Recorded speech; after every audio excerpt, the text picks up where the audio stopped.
Program is a recap of the HBCU sports world. It is meant to be comedic and informative. The opinions expressed on this show do not necessarily reflect the beliefs of their peers, their schools, or all black people. There may be some cuss words and some cultural words. If that bothers you, move along. If you're young, please seek permission before watching any further.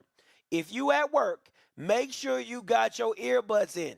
Don't blame us if you get fired. Thank you. The Outspoken Show. And P.S. Don't be so damn sensitive. You're talking to the Rolex wearing, diamond ring wearing, kiss stealing, willing dealing, limo jet flying.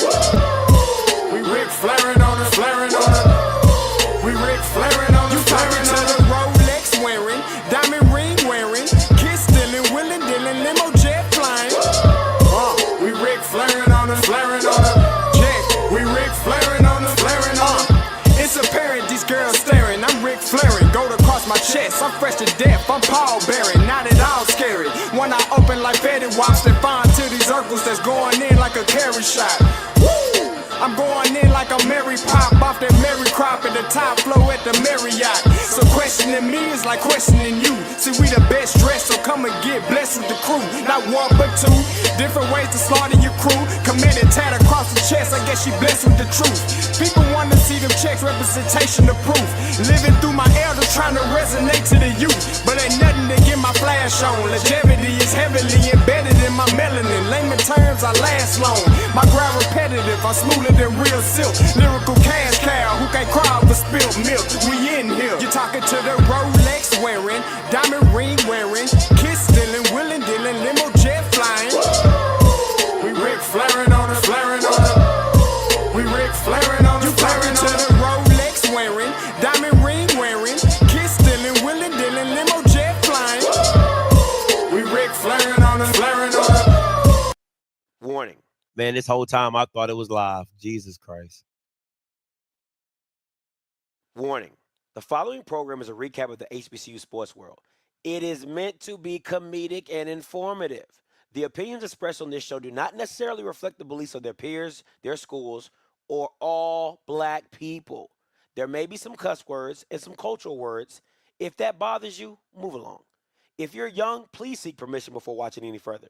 If you at work, make sure you got your earbuds in. Don't blame us if you get fired. Thank you.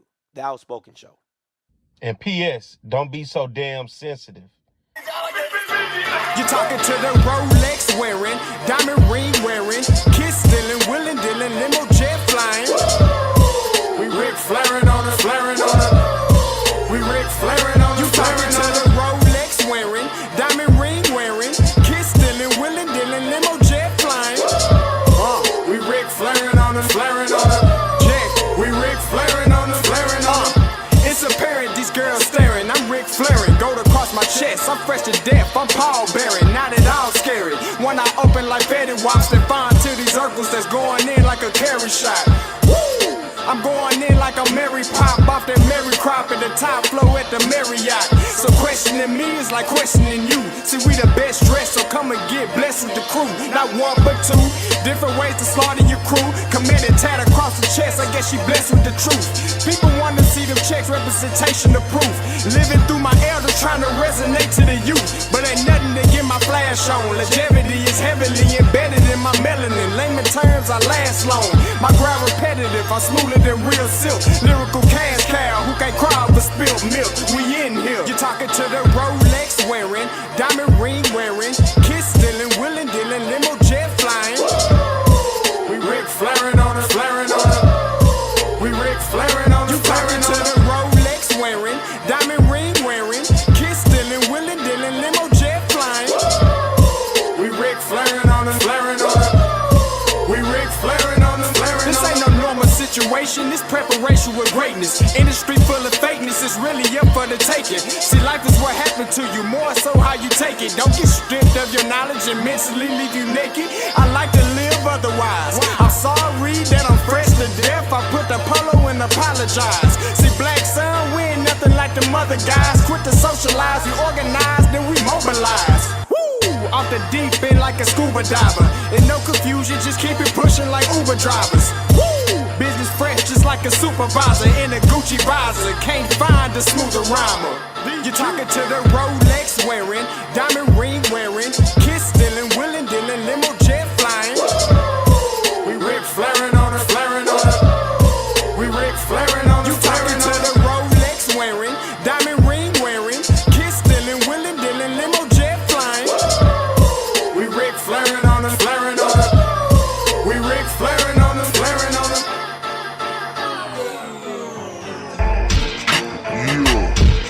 DQ, baby. Shout out that boy Nitty for that fire track. Hey, Black Sun, sun up. What's up, Vinny Vegas? What in Vegas? Yeah. Shout out Pharaoh's Kids. D-Face. Yeah. Bubba C. Yeah. We're flying on them. We're flying on them. We're flying on them. We're flying, son up, baby. Hey, yo, Scotty, we back. Yo, Appreciate you for reaching out. I'm like, hey, it's outspoken, a lot changed. Granted, the concept we still hosting. Giving you the fix you need when on the screen. The veteran, Captain Petty, giving you medicine. Come tap in, you know Scott gon' do what he do. Might not want to hear it, but here go the hard truth. Perry about the numbers, regret if you're not fact-based. When you run your lane, the numbers seem like a statue. Wait. Hey, Scotty, man, I'm not feeling it. I don't think the people feeling it. Let me get in my bag a little bit, just showing what this outspoken really about to be like. Outspokenness is more than conjecture. These days they land people are so glad that we got our own. Hunger insatiable, made for you if you say you objective. Hard truth offering, no offense, just perspective. Come get your dosage and go with me. We spit it like poetry. The pivot was pivotal. Could rhyme here, but I'd rather not. Some say Scotty, some call him Scott. The best one since Stewart. If you know, then you know. But if you don't, then you lost. Let me be frank for a minute, cause we all know that's how Perry be. Break it down the game for what it was, no apologies. This my hypothesis, you tune in, you like watching it. It's common sense, obvious, competent, rugged, and confident. Hey, we outspoken. We outspoken. We outspoken. This is outspoken, and we gon' put on a show, even if we hear you say I can't speak. It's outspoken. Hey, back. I think we got another one. They What is going on, everybody? It's your boy Scotty. Man, listen, and before I get it going, listen, I know the title's a little it's lacking the demure, okay? It's lacking the demure, but I had the point needs to be made, okay? A hole was stretched this weekend in multiple different ways, in a multitude of different ways, but we gonna get there when we get there, okay? Listen, you already know this, got a lot to fill you in on. Oh my God, it is going to be Pun City today, okay? Listen, it's going to be Paul City, no Diddy City. It's going to be everything that you could possibly think of, but I can't do without my brother from another. Please get it for my boy, Prairie White!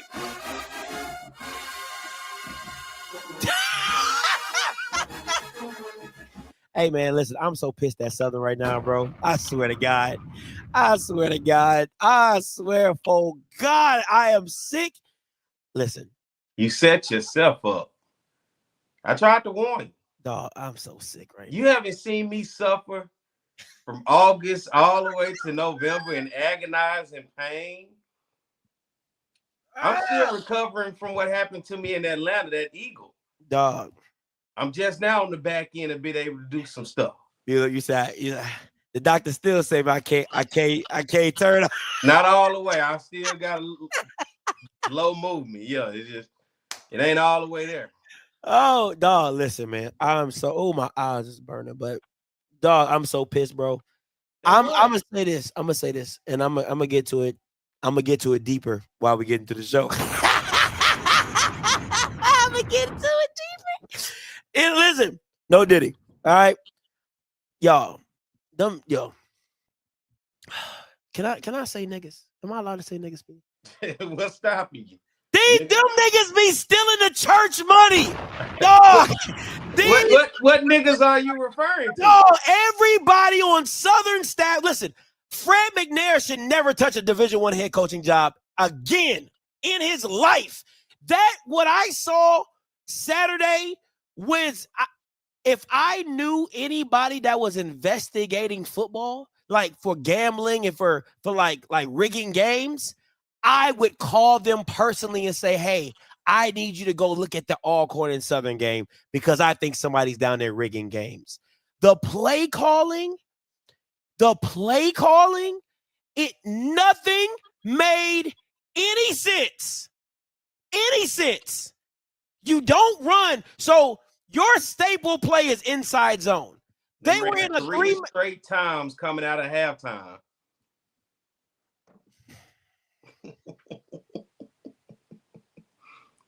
When they was in a 3-man front, you didn't want to run inside zone. Then after halftime, they go to a 4-man front. You run it 3 times up the gut. You punt the ball, you get it back and do it 3 times again. If I was Tony Clayton, I would pay these Bamas their last check and just tell everybody we forfeit. I just tell everybody we forfeit. It's over. Go home. I don't want to waste nobody else's time. I'm not trying to get embarrassed in the Bayou Classic. Just go home, Roger. That what I saw down at the reservation, Fred McNair should never touch a job in Division I football ever again. I don't give a damn what his resume looked like.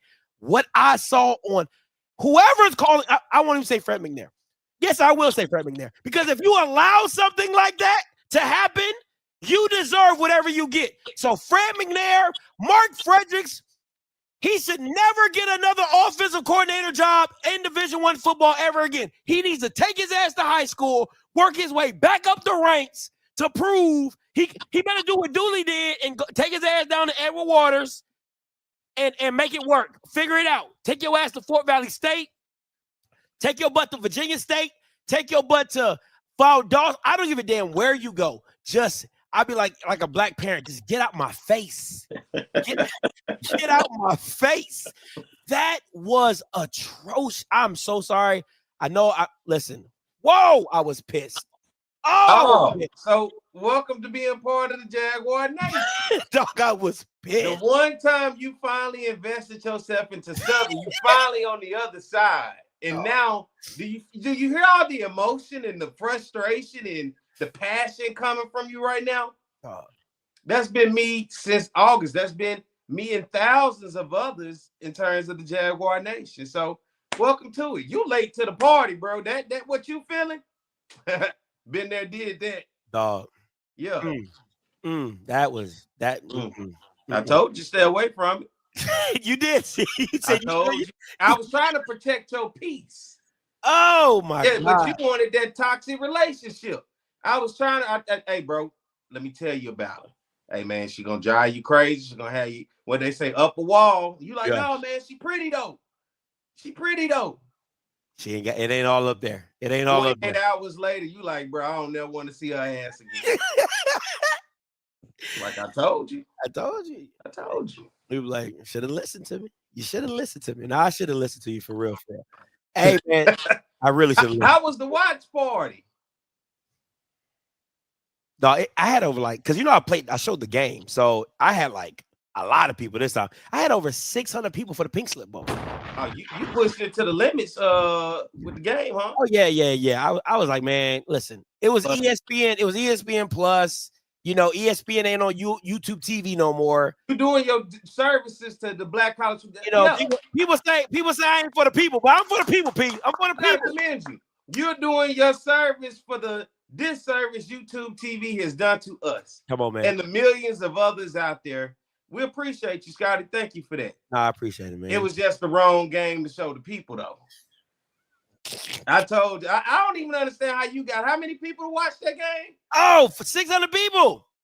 600 people was on the live stream watching that Pink Slip Bowl. And dog, I'm telling you, they got the entertainment out of me because I was hot. I'm talking about 38. Hey, At what point did you see it just be like, man, what? Halftime. Dog, like P, I'm sorry. Like I really didn't want to start the show like this, but I'm so fired up, right? Because listen, everything that you knew Southern could be, you saw it in the first half. The passes to Darren Morris. You know, I didn't understand why Trey Holly didn't start the game. That didn't make no sense to me, but whatever. But you saw it. And it's like they went to halftime and said, everything we doing that, fuck it. We gonna just that is literally what they did at halftime. They said, this worked. This worked. Oh, that worked. Fuck it. We not doing that no more. We not doing that no more. They think we trying to win out here. They really think we trying to win out here. Dog, I swear to God, that's exactly what they did. They had me fooled with that first drive, though. I mean, all the third down conversions, you took yourself all the way down and got a touchdown.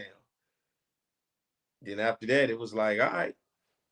Dog, it's no way I could listen to. It's no way Fred McNair could come as my head coach. There's no way Fred McNair could come in the next day or Sunday or Monday and tell me we tried to win that game with the play calling that they did in the second half. When Darren Morris was killing everybody over there. Like, I mean, if you just throw it to Darren Morris 15 times, something good was going to happen at some point in time.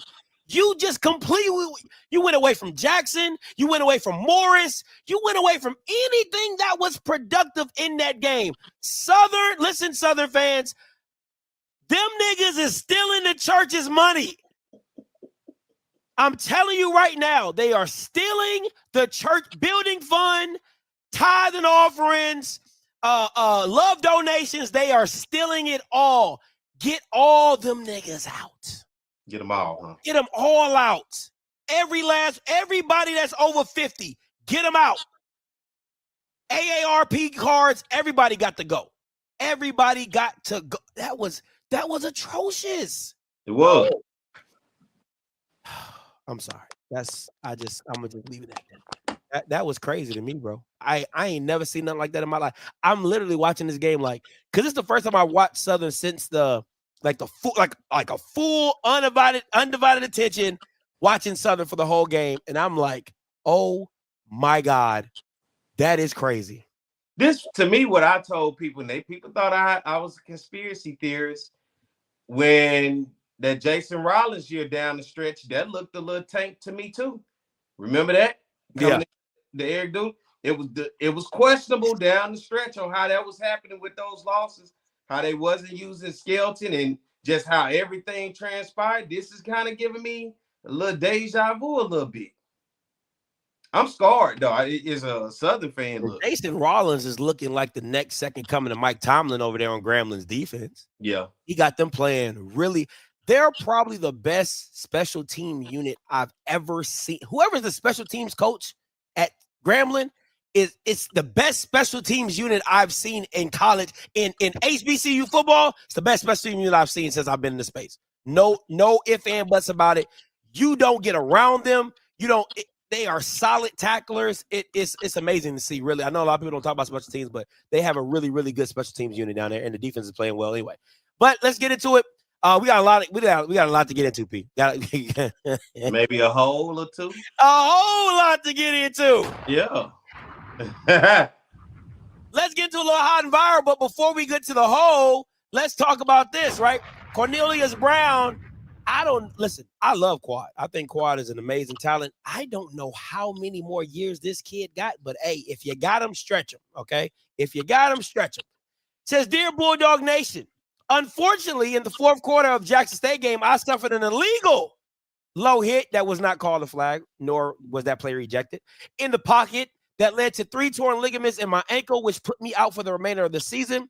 I underwent surgery and have intentions of obtaining a medical red shirt and returning to the Hill to finish what I started. Thank you for your unwavering support, but for now, the job is to be continued, the chase. They need to be chasing some points. That's what they need to be chasing. But, Pete, what you got on this? Totally different Alabama A&M team without this guy. Absolutely. Absolutely. You talk about top 5 now. You just here. You back to Alabama A&M football. You bad in November and October. Yeah, that's fair. that's literally what's been Alabama A&M football over the years through the Manor and now here. But man, you know, we live in this day and age. Guys shut it down and they want to see what's on the other side of the wall. And so, back in the day, he just would have been the guy that was injured. And he come back his senior year and just finish it out. But he got options, I guess. So I'm curious to see what those options going to be coming off an injury moving forward. Well, see, I mean, if people are saying Andrew's injury prone, I mean, you got to throw Cornelius in there. I mean, I don't think there's not a year that he's been at at A&M that he has not been hurt or has an injury that has kept him. I think he got injured at Georgia State, if I'm not mistaken. So it's definitely, I mean, when he's healthy, woo, the boy's dynamic. But you know, it's just, can you stay on the field? That's really what it comes down to. And they said the best availability, the best ability is availability. And Quad has lacked it in the past years, but when he's available, kid's special. Was he already having like a nagging injury that just kind of, you know, came back in this year, or was it? I think it's just something different. Like, I think, you know, remember he messed his ankle up in the Tennessee State game. So that aggravated it. And then the illegal hit with at Jackson, you know what I'm saying? Jackson basically took him out. Yeah, Jackson took him out. They took him out. And then on top of that, so I mean, you know, I think at Georgia State or last year he had a hamstring issue. Then maybe it was like a knee issue or a shoulder. It's one thing after another. You know what I'm saying? But again, when he's healthy and he's 100%, he's the top three. He could be, or he's like he's 1A or 1B to best quarterback in the SWAC, and it's not even close. Yeah, and them was a totally different team in September compared to what they've been in October and November now. Yeah. And that match, especially this past weekend, shit. Oh my God. Hey, the oddest of a number for a final score for a team, right? $5 foot long. I mean, God damn, when we get into all that. All right, listen. Oh.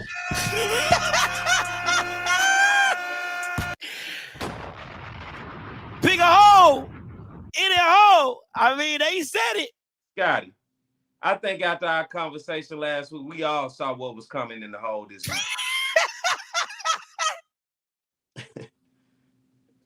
What was coming, P?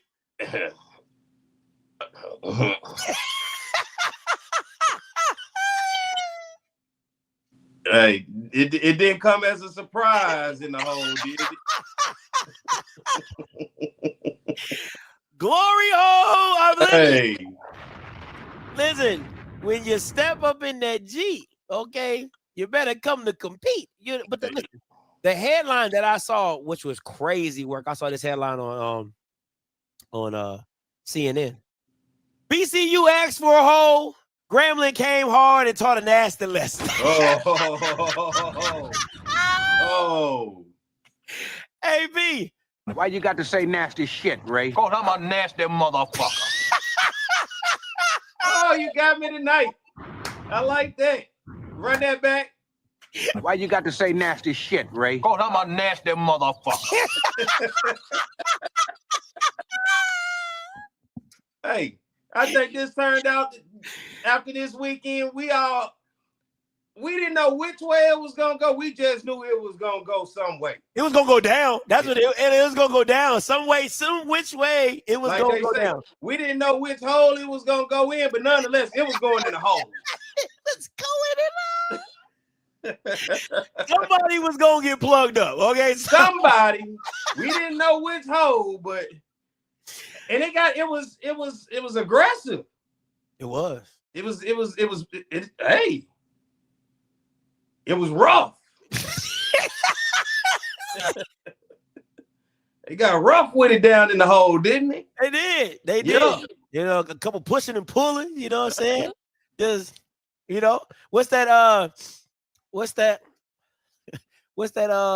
Bad Boys 2? When he was like, he was doing some. I know we was doing a lot of stuff, but shit got rough. He's like, I can't even get an erection, Mike. Hey, rough on him. Oh man, let's get into the fight, man. I know everybody's seen the video. I'll play the clip real quick if you haven't seen it. This was the brawl that took place down in the hole.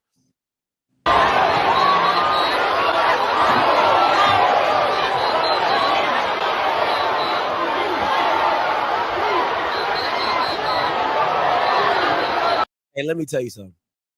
I don't know what number 11 is, but I've seen enough. He's either Polynesian or, listen, I've seen them Bamas before. Them Bamas be fighting. They take about 5-6 dudes by themselves. They low key be like gold gloves, like dog. Yeah, for real. That Bama gotta be Polynesian or some type of Hispanic mixed with something. That boy was out there working. Listen, that's the kind of guy you be like, hey man, I'm going out tonight. You rolling with me? Cause I'ma always need you.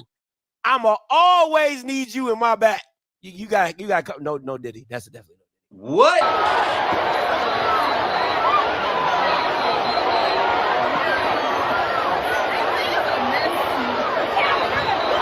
Mine better not be in it. You're not eat right there. Okay, good.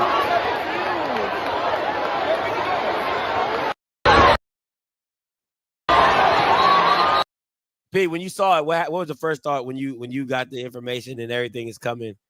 You know, I was at the Alcorn game when my boy Chris came up to me and said, "Man, they got the fighting in the hole." I said, "What?" We go instantly to X. It's right there, and all I could thought about. Somebody must have touched the wrong hole and upset somebody. What they do, B? They say, hey. So tight. Wrong hole, fool.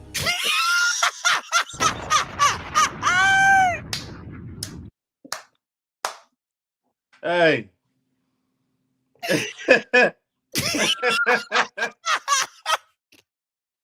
Straight up. Damn, girl. So tight. Wrong hole, fool. Just like that. Just like that. Just like that. You just had to. You knew something was going to happen, though. I mean, it was just too much leading up to it. It just seemed like, oh man, I hate to use this word. It just seemed like bullshit was there. Like, you know, it was going to be there, and it was at some point. It was just a matter of time of when it was going to happen. Yeah, that's fair. Bethune-Cookman showed up with it. The way that whole week, it looked like they had it on their mind all week. Yeah. Like, for that one, if no game stood out to them, going to Grambling in the hole, what made them say, you know, we serious this week. Yeah. And it looked like they was walking around on bullshit. Yeah. Am I lying? No. It looked like they was walking around like this shit. Yeah, it's my hole. Like, hey, it's my hole. Fuck y'all. You know, and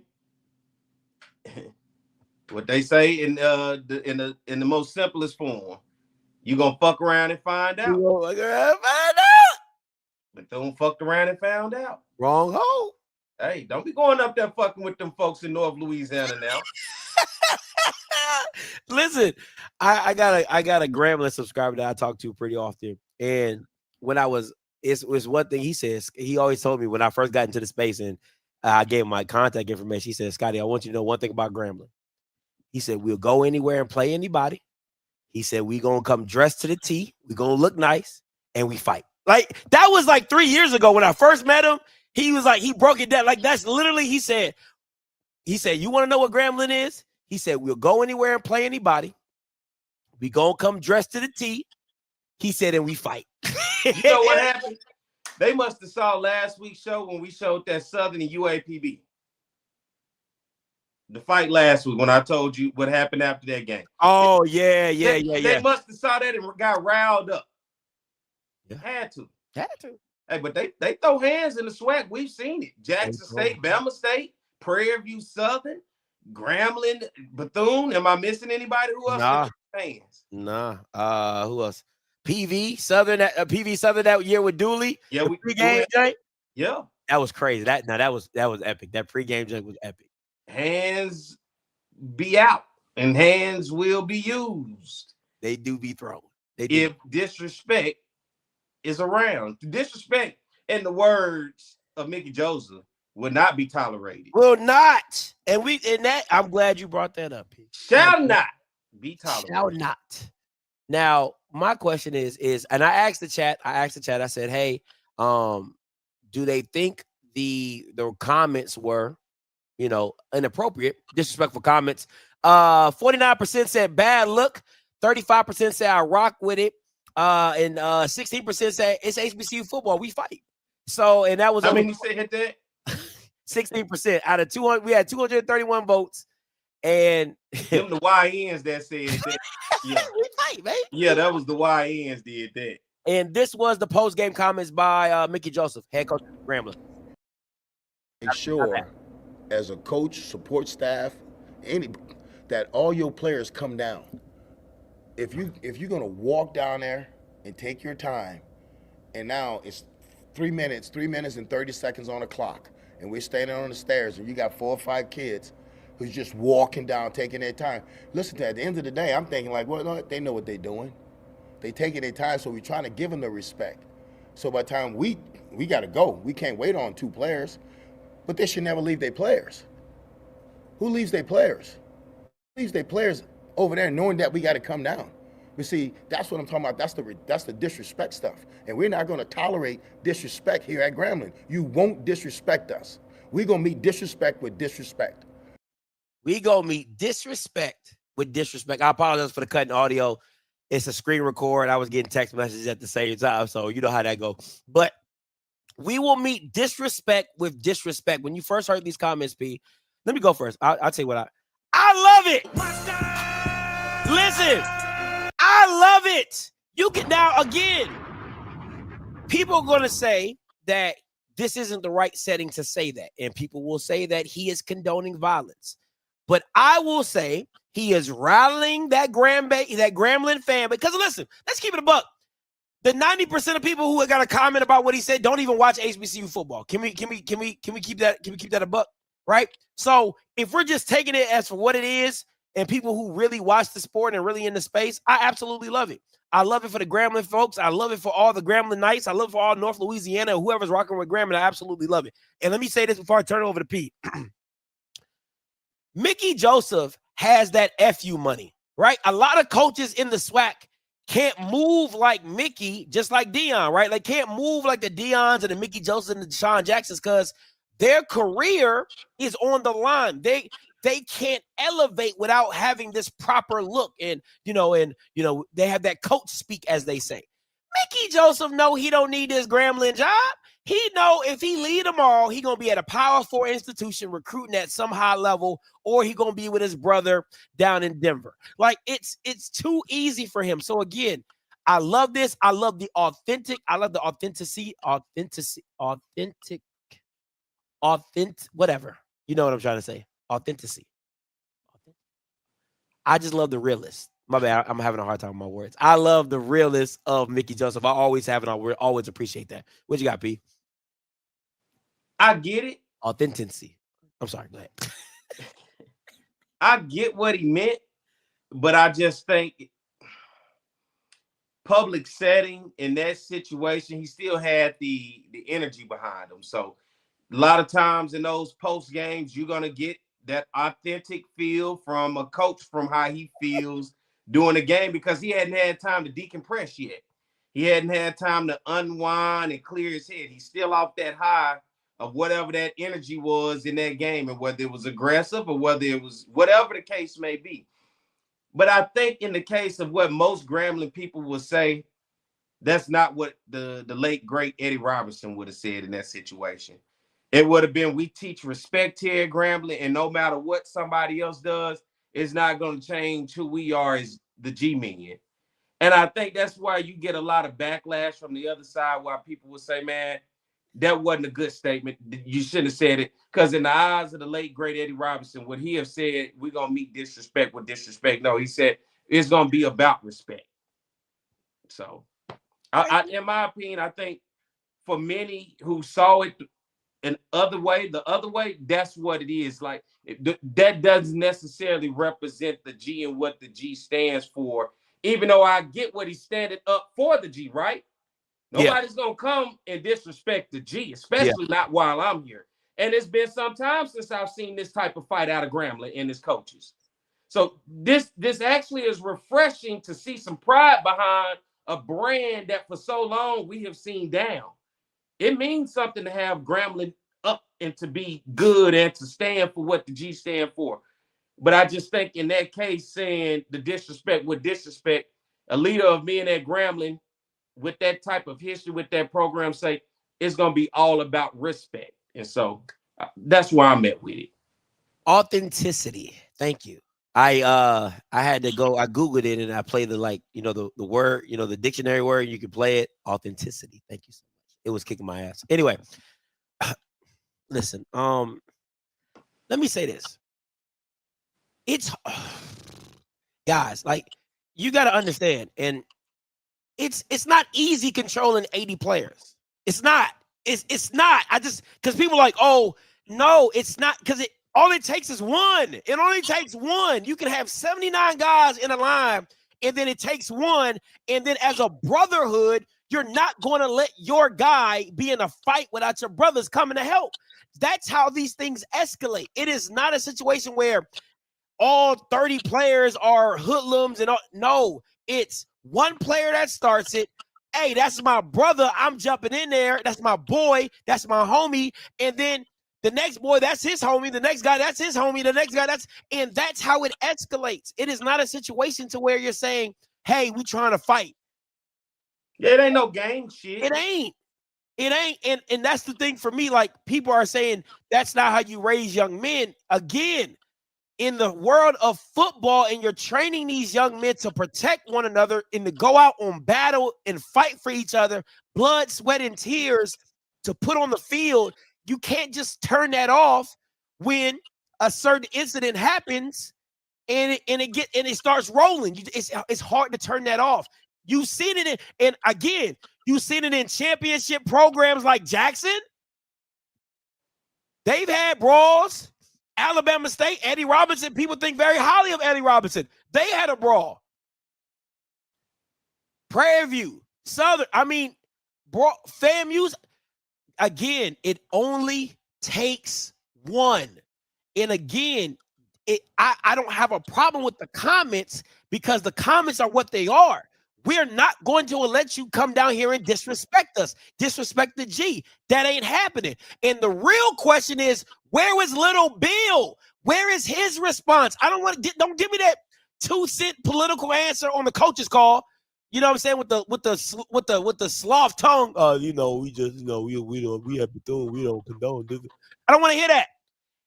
His ass should have been in a post-game presser right after Mickey Joseph, and answering questions about why your players are lingering, why your players ain't with your team.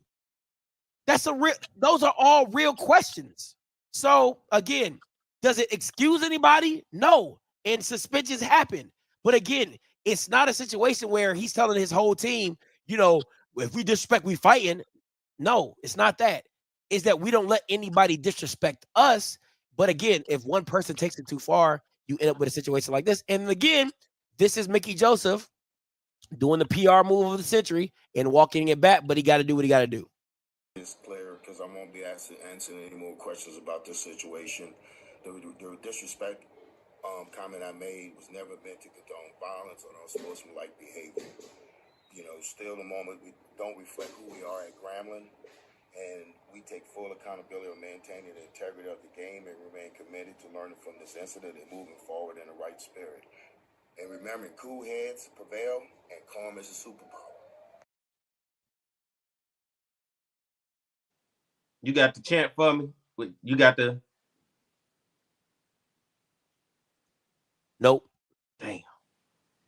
I can get it, but I ain't got it on deck. Would have been great time for it. Yeah, I missed it. My bad. Yep. What he said was what he said. Don't ask me another motherfucking thing about a motherfucking seizure. Okay? That's basically what he's saying. Hey, it was in the moment. I said it. The powers that be came and talked to me. Yeah. That's what it is. We're done here. We're done. We're done, son. You're done. So Again, I respect Mickey Joseph. I respect what he's done with this program. Shout out to them for having a winning season. I know that's kind of, overlooked. They were my dark horse. They were. They were. Nobody believe. You remember when I kept saying last year they lost all of those close games? I said maybe this is the year they get over that. I'm not taking credit for what happened today. I'm just saying I kind of saw the writing on the wall. That's fair. That's fair. All right, for everybody out there, you're gonna come into the hole and think you're gonna take over the hole. All right. That's what Mickey said.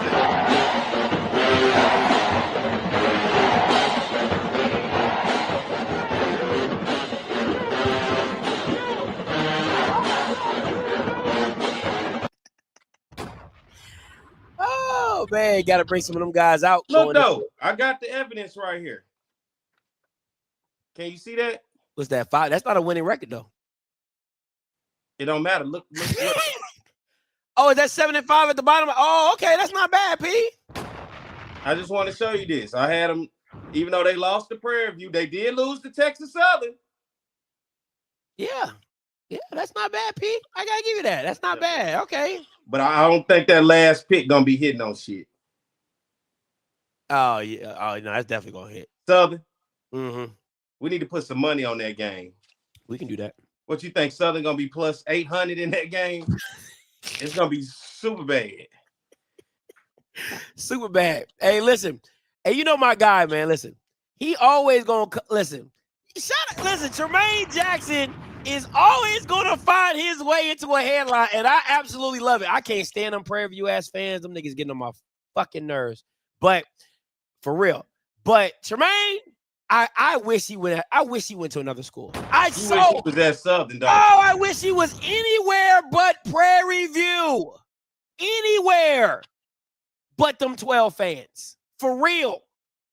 Southern fans would have loved this right here. We would put this on the goddamn shirt. Dog, let me tell you something. And SU culture is controversial. Come on, man. Oh, come on, man. Oh, listen. You know what? Prairie, and I said this all. Prairie View is like, I said this on my Twitter. I said Prairie View is like a dude who finally got some and has been walking around bragging about how he got it, and then he leaves all the context out, right? Like the ATL movie, right? Like, I got some cutty last night. Like, oh, you got some cutty. Well, you ain't getting no cutty last night. You ain't getting no cutty. I got some cutty last night. And then you find out it was like his third cousin, and she not cute, and you took her on a date. It's just like, where's the context? Like, that's where Prairie View is. It's like, bro, like, y'all are not good. You haven't played anybody. Your only reason you continue to get yourself in a championship game is because there are divisions, and you're not the best team. And when you play against a good team, you lose. I'm confused. Wait now. No, you're not. No, you're not. You and Lionel got your asses on this stream here and talked about that was last year. That shirt has no validation ever. It ain't even real. That's a figment of your imagination. But y'all did say Tremaine Jackson was gonna do good in his first year. I did. It was easy. So it's nothing he can do about that. Considering it's year one, even if you did lose against a good team, i.e. Alabama State, I wish I was in that situation. Hey, I tell people all the time, all them years, y'all said Southern backdoored into a championship. Southern, was in a championship. Hey, I bet you wish you was in one. So I just want to put it into perspective. Regardless of what they've done and regardless of how they've done it, they doing it. They doing it, and guess what? They're about one more step away from a SWAC Western Division title and wrapping this thing up and playing another participation trophy. They're gonna walk in, get their ass whooped. That's cool, but to go back to context, year one, you were on the train like you was with Deshaun Jackson at Delaware State saying, that Tremaine Jackson was going to have success at Prairie View. The schedule, Perry, I said it because the schedule was so weak. If he did not win, it was an indictment on Tremaine. That's how bad the schedule was. Well, it was that easy. Well, now you can't talk about him. You can talk about the fans not showing up. I'm not talking about Tremaine. Oh, okay. I love Tremaine. I'm thinking you're saying Tremaine like these wins not legit because your schedule easy. No. I think Tremaine's a damn good coach. My issue is Prairie View fans are bragging like they the big, like they out here just slaying dragons and they losing to red shirt freshman quarterbacks. Like, what are we talking about? Well, that's the culture he's trying to build there. Confrontational. PV ain't never been confrontational, not to my knowledge. So it has to start. This is, if you're seeing that, he's building that then. If they talking shit, because you know Prairie View don't talk no shit. How you talking and you not showing up? How you talking? Like, well, that's a good point. And you not showing up? That's a good point. You bragging about him, but you don't support him. That's a good point.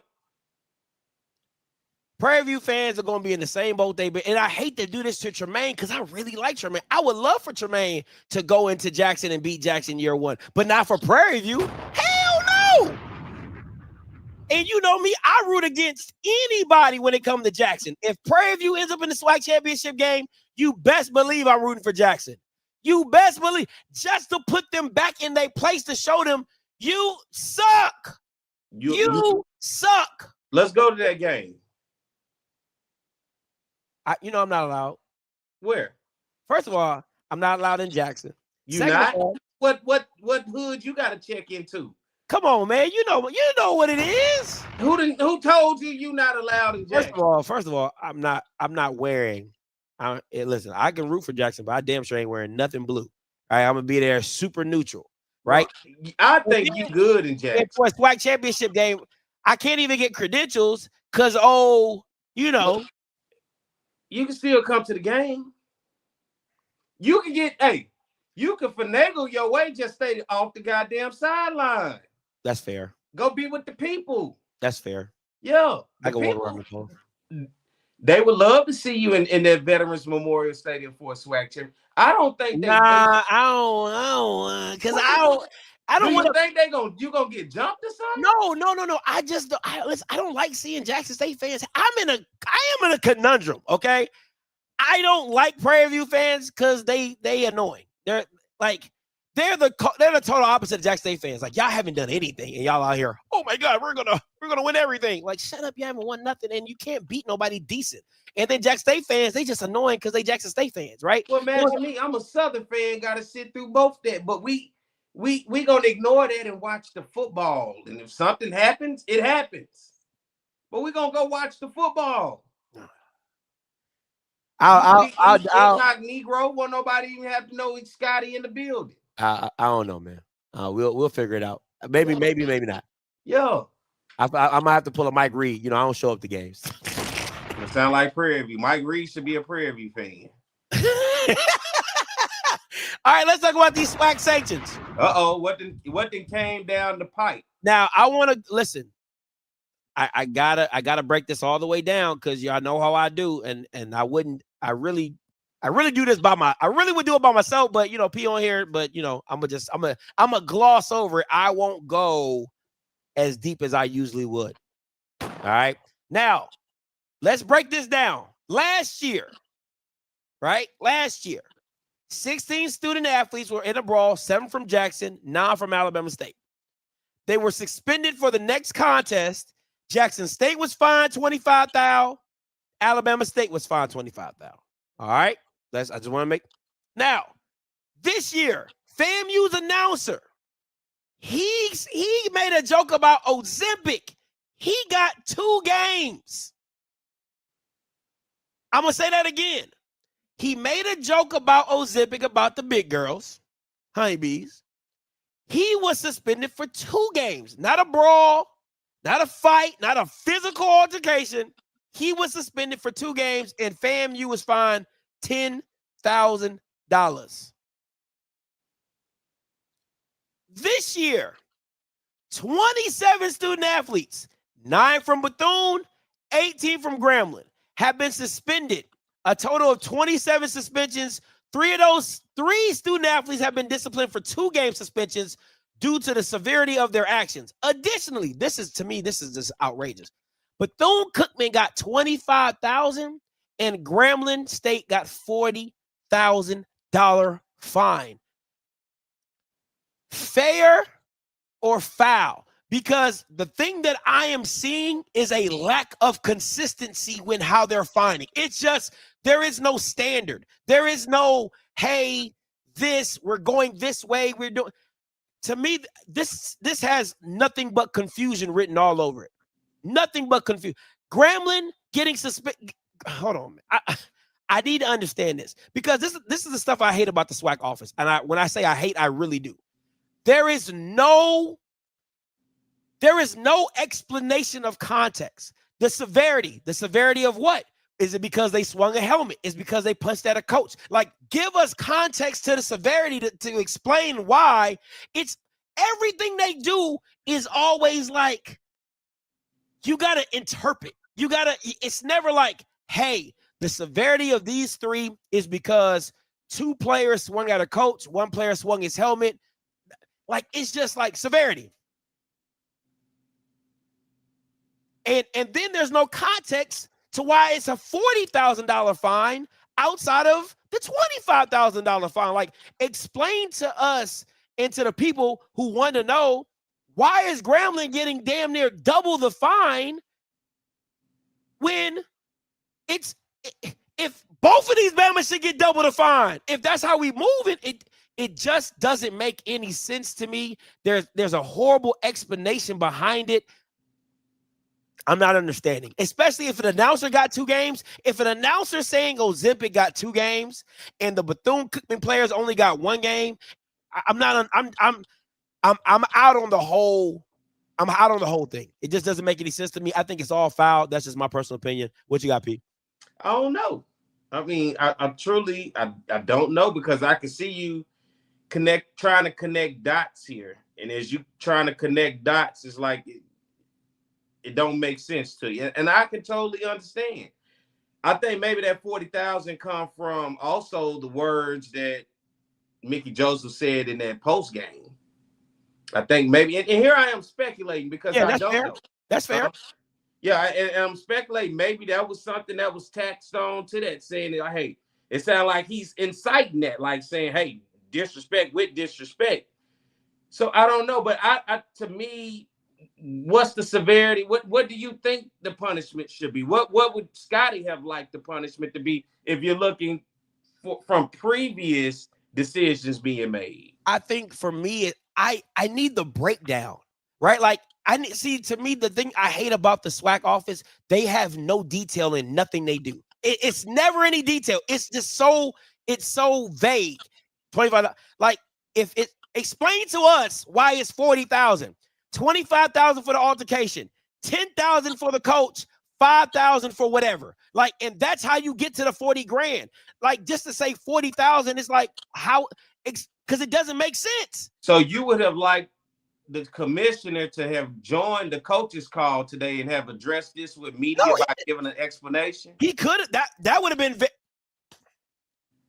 have been very presidential. That would have been very commissioner-ish, but I won't go that far. I think that he should have put it, if you're making a statement on the SWAC page, make a statement on the SWAC page. Like, because that's how some big schools, they do it like that, right? Like, this coach is being fined 10,000 and the school is being fined 10,000. Like, they'll break it down like that. But if the school is getting fined $40,000, explain why the school is being fined $40,000. Like, it doesn't make any sense, because is it the number of players that was involved? Because it's not that far from Jackson's. And again, it's a team brawl. And if we go even further, I bet you can find 4 or 5 other players from Jackson. And I'm gonna be here with it. And I'm gonna keep it a buck with you. A lot of Grambling people feel that they show favoritism to other schools outside of Grambling. Like, I feel as though Jackson should have had more players suspended than what they had. If you go back and watch the film, it was like 10 or 12 players out there fighting. And well, we got better cameras now. We got SWAC TV, we got HBCU Go. It's better cameras now, Scotty. It ain't back in our day, as we say, which was last year. You know, in years past, we didn't have all these games being strict. So cameras everywhere now. It makes things a little bit easier. So stuff got missed before. It's a lot easier now because even that Southern Prairie, that was caught on like a cell phone. mm-hmm. You know, so it's a lot of cameras. Look, we coming up, Scott. I think that's all it is. You see the age of where SWAC is in terms of the streaming and the cameras out there. And trust me, there was a camera pointed at this. So, you know, and what we didn't see maybe from the overhead cameras or from the cameras of the actual broadcast, it probably wasn't nothing that was actually broadcast, but somebody had to have recorded too. So we're just in a different age, you know. We're just getting better with it, I guess. I don't like the inconsistency because to me, okay, let me ask you this, Perry. Okay. How can somebody who made a verbal statement get more games than a kid in a fight? Somebody's got to explain that to me. How can an announcer get more games than a physical altercation on the field? That alone doesn't make any sense. That doesn't make any sense. None. And you got to also think maybe even though they imposed that, maybe FAMU had something to do with that, saying, hey, this is something we don't know what the conversation. I'm not saying with the Grambling, but I think FAMU admin, considering the way it took off that next day, that Sunday, and everybody came out, band directors and school administrators with statements, maybe that was a conversation that said maybe we'll impose our own thing and include that with that. I don't know. Once again, of course you don't know. You know why you don't know? Because there's never a breakdown. Yeah, it's just vague. That's why you don't know. Damn. That's why you don't know. It again.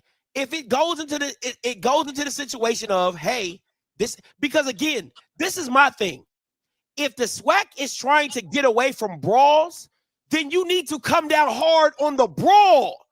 You get what I'm saying? If you're trying to stop fights in the SWAC, you have to come down hard, no diddy, on the fight itself. I think that is hard. 25,000 and 40,000 for a SWAC. So that is hard. It might be hard, but again, it's what happens on the field is more important to the fans and to the coach than what is happening into the pocketbooks of the school. Now, the school might reprimand the coach or whatever, but if them players are gone, if your star players, that one, listen, man, them one game suspend. If a freaking band announcer from FAMU gets 2 games, everybody on this fighting field should have got 2 games, and the guys whose severity should have got 3 games. They should have been done for the season. Everybody on this field should have got 2 games. Period. That to me, you've now set a precedence that 2 games are able to be handed down by the SWAC office. Everybody on this field should have got 2 games. If I'm FAMU, I am blown away that a whole fight on the field is less of an altercation than my band announcer saying, oh, and they are the sponsors of Ozempic. Are you kidding me? Are you kidding me? The SWAC doesn't make any sense. The punishments don't make any sense. And then they do not explain any of the idiotic stuff that comes down from the SWAC office. It just does not make any sense to me. I think it's foul. And the reason I think it's foul is because at the end of the day, it doesn't make sense. It just doesn't make sense. That's my whole point. So, it is what it is, as always. It is what it is. All right. What happened to that boy? Yeah. What happened to that boy? What happened? They was talking. What happened to that boy? Yeah. What happened to that boy? Hey, I absolutely love this graphic. This is probably one of my favorites. We out here killing bison, okay? We out here killing bison. Dennis Barrett need this on his wall in his office. I love this. Is one of my favorite times. I think I did my good one with this one. This is pretty good. You gonna have to screenshot that and then just tag him on social media. I don't know if Chinnisberry is on social media, but I'm gonna try it though. I gotta believe he on X. Yeah. Every football coach is damn near on X. That's fair. That's fair. So yeah, screenshot it and tag him on X. I got you. I'm gonna try it. You gotta break the game now, P. I thought an ass whooping was enough to see 42-12, but listen. South Carolina State improves to 7-3 and 3-0 as they get past the Howard Bison, who fall to 4-6, 1-2. South Carolina State in this one, Scotty, 337 total yards of offense, 221 in the air, 116 on the ground, 10 penalties for 85 yards. They had 2 turnovers in this ball game by way of an interception. On the other side for the Howard Bison, 6 of 18 on third downs, 0 of 1 on fourth down. Not a lot of offense for the Bison, as you can tell by the score. 209 total yards of offense, Scotty, 146 in the air, and 63 on the ground. And listen, Ron Stubblefield had a light day. He was 1 of 2 for 8 yards. And then William Atkins, 15 of 23 for 213 yards and a touchdown in this. Josh Shaw added 9 carries for 64 yards and a touchdown. And Adams with 10 carries for 35 yards. Jalen Jones also with 6 receptions, 87 yards and a touchdown. Of course, I can keep going because guess what? It was all South Carolina State over the Howard Bison in this one. Hey, this is actually cold. Shout out to James. He said, even if you flip the score around, South Carolina State still wins 24-21. That's crazy. That's crazy. That's a straight ass whooping. That is a straight ass whooping. What happened to that boy? Yeah. What happened to that boy? What happened to that boy? He was talking. They put a clap into that boy. Still ain't go to recess because I ain't here to play with you. What you got, They were pissed. They were pissed coming into this game after that Bama State game. Listen, I guess they said they was gonna whoop somebody ass from Alabama. They just didn't know which one it was. One of y'all getting this? Which one of y'all kick me? 5 points. That's crazy. crazy. An odd score in college football. 48-5, the final score. This might be one of the biggest Prairie View ass whoopings I've seen in quite some time against a SWAC opponent. And guess what? 607 total yards of Prairie View offense in this one, Scotty. 394 in the air, 213 on the ground. The Panthers had 1 turnover, and it was an interception for the Bulldogs of Alabama A&M. A tough day with third down conversion, 7 of 20. Jesus. Only 204 yards of offense, 101 in the air, and 103 on the ground. But guess what? Alabama A&M did not turn the ball over. But it was just a tough day. But Cameron Peters for Prairie View Panthers, 17 of 22 for 394 yards passing and 5 touchdowns, Scotty. If you giving Cam Peters, because remember, just last week he had 4 interceptions. He shook back. He shook back. You got Cam Peters throwing 5 touchdowns. Something's wrong with your defense. But at the end of the day, yeah, happy homecoming. At the end of the day, yeah, happy homecoming. What more can you ask for? What more can you ask for? This flex on everybody right quick. Like, who said we not championship? Scotty.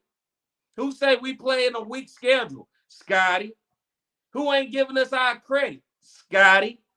He whooped your boy's ass, Scotty.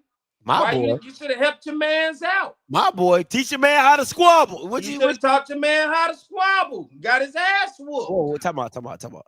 How was that my man's? No, did he? I'm talking about your AD. Oh, that's what we doing? That's what we doing? Hey, I know y'all think of Steve. I know them folks didn't want to pay that money in them dog houses to watch this. Right? They turned around and was watching another game. Ain't nobody was watching this. Only 1,000 people showed up, they said. It was 11,000. It was 11. That was 1,100. It's 11,000. No, it was 11,000. Ain't no 11,000 people at that goddamn It was 11,000 at the game. No, it was not. Yes, it was. They did a misprint. They said they did a misprint. 11,000 people? Yeah, it was 11,000 people at the game. Who did the misprint? ESPN. Because they sure got 1,126. It was a misprint. What? Show me a picture. Who took a picture? Let me Where see. the picture at? Let me see if I can find you one. Somebody better show me a picture because I don't believe it. What a picture. Boy, you something else. Well, hey, I don't believe that. At least we beat Prairie View in the fan department. You ain't got to worry about that. They about what and what if that was the case. If this is the attendance, they about what and what. They not Prairie View-esque, okay? Both these schools mirror each other with their fan bases, you know, try to be more than everybody. The two prettiest campuses in the SWAC? I'll tell you one thing. If A&M fans wouldn't have held on to Connell Maynard for so long, they could have got Tremaine. I thought Sam Shea was the right fit. But we found out quick, not this year. Not this year. Oh, boy. Yeah, everything they have. And it shows, when I talk about this conference all the time, what do I always say the best player you got to have on the football field in the SWAC? Quarterback. Yeah. Do you see how important the quarterback is? They literally turned into a completely different team without Quad.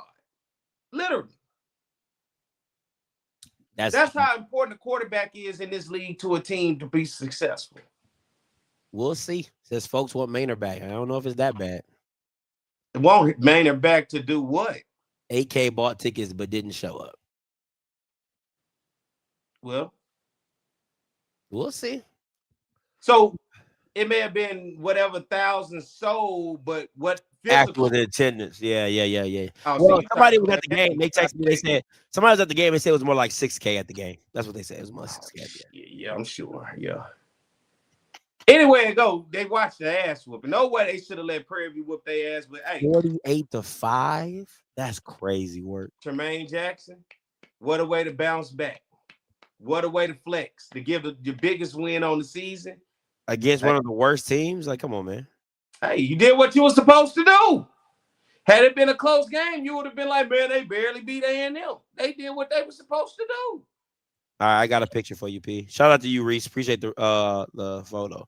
Do we know if it was of this past weekend? Yes, I do know. It's from the official podcast of A&M. Hey. All right, let me I'm about to share my screen. Here you go.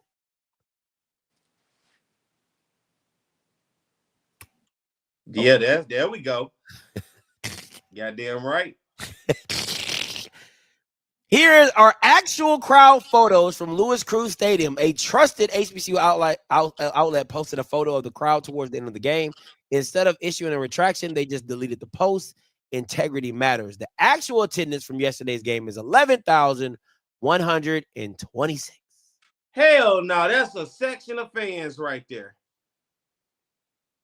You would have showed me 11,000 in that stadium. You would have took a picture of that whole side over there. Just telling you. No, man. You asked for a picture. Now you change. Now you change. No, they will not requirement. They will not fool me, Scotty. No, come on, sir. Man. You just asked for a picture, P. Yeah, I didn't think it was gonna be a goddamn section. I thought you was gonna show me the stadium. If I'm gonna take a picture of 11,000, it ain't a section. I step back and you can see the whole home side. Like, hey, shout out to the Bulldog Nation for showing up today. No. They will not get me. You hating, P. You always had a problem with A&M, though. And that's fact. Now you flipping shit. I'm just simply saying. No, you always had a problem with A&M. You always got a problem with A&M. That ain't got nothing to do with this. That didn't help prove no case of 11,000. If A&M had 11,000 people at that game, bro, they definitely would have made sense to show that. It would have been drones flying and everything. Slanted. Yeah. Your view slanted. They took a picture of a section and said that was 11,000. You be hating on A&M. Huh? You be hating on A&M. Oh, A&M was a good team just 2 months ago. It was all good 2 months ago. It was all now good. You out here getting your ass whooped. You're lying about people coming to the game. Now it's my fault. Now I'm a hating ass nigga. After all of that, it was all good just 2 months ago when I had A&M #1 in black college football. I was singing the praises of Cornelius Brown. I was saying Sam Shea doing a great job. You went up there and showed me the Bulldog houses and said that they were treating you a lot better with tailgate. I didn't have no problems with it. Now I'm a hating ass nigga. Boy, I tell y'all, hey, move the goalposts on somebody. I'm just being honest. You get your ass whooped, you start quarterback transferring, and 1,100 people showed up to a football game. All right, ain't nothing I can do about that. That's on you, A&M. That's all on you. But I'm the hating ass nigga, though. I'm not. You just asked for a picture. I showed you the picture, and now you change it. Now you moving the goalpost. That was not what I had expected. Let's just say that. It was that oh boy, that was no, that wasn't it. No, that wasn't it. They will not fool me. Shot not fool me, Scotty. What you say, the devil is a lie? Yeah. Will not get me. They won't. They ain't gonna get you. That's crazy. Right, you gotta be more. See, you're too vague. See, that's the SWAC problem. You're too vague. You just you said a picture. You didn't say, Scotty, it gotta be a wide shot of the whole thing. You just said a picture. Well, in my mind, when somebody wants to prove 11,000, you show the whole thing. You don't show a section. Okay. I didn't even see the band in that picture. They said same picture. They just rotated it. That's all. They ain't gonna get me. No, sir. Oh my goodness, that's funny. All right. Well, if I didn't pick Southern, it would have been a different. It would have been different. I tried to warn you. Oh man, that's how it got me in a hole. Literally, that's what they got me in a hole all this time, dating back to last year to this year. Fucking with Southern and Norfolk State. I told you, get up off that train, Scotty. Get up off of it. And God knows I love me from Southern University. Jaguar through and through. Gotta move on. You got to keep moving on. Gotta keep. Hey, because it's dead weight. It drag you along. It hurts you. Stress you out. At some point, you got to say, I can't take it no more. I can't do it. Did you see the one time you wanted to fuck with him? Look how you started the show. Boy, I was on a whole rant. You say the folks stealing money. They stealing it, P. Boy, they stealing it, P. You can't tell me they not stealing the church's money.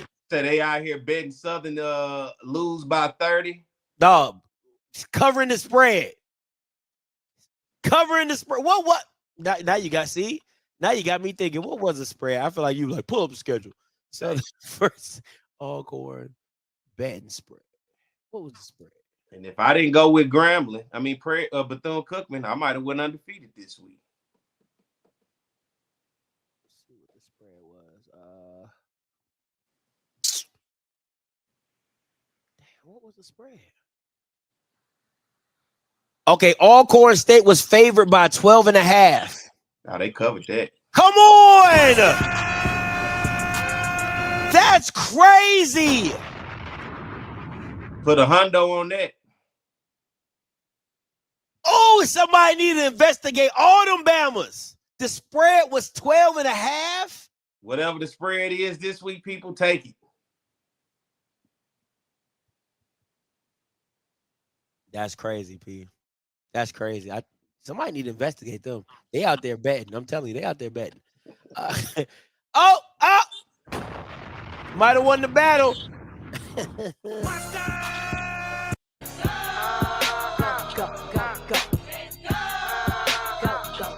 But you lost the war.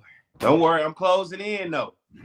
What they say, I'm in that final stretch in NASCAR.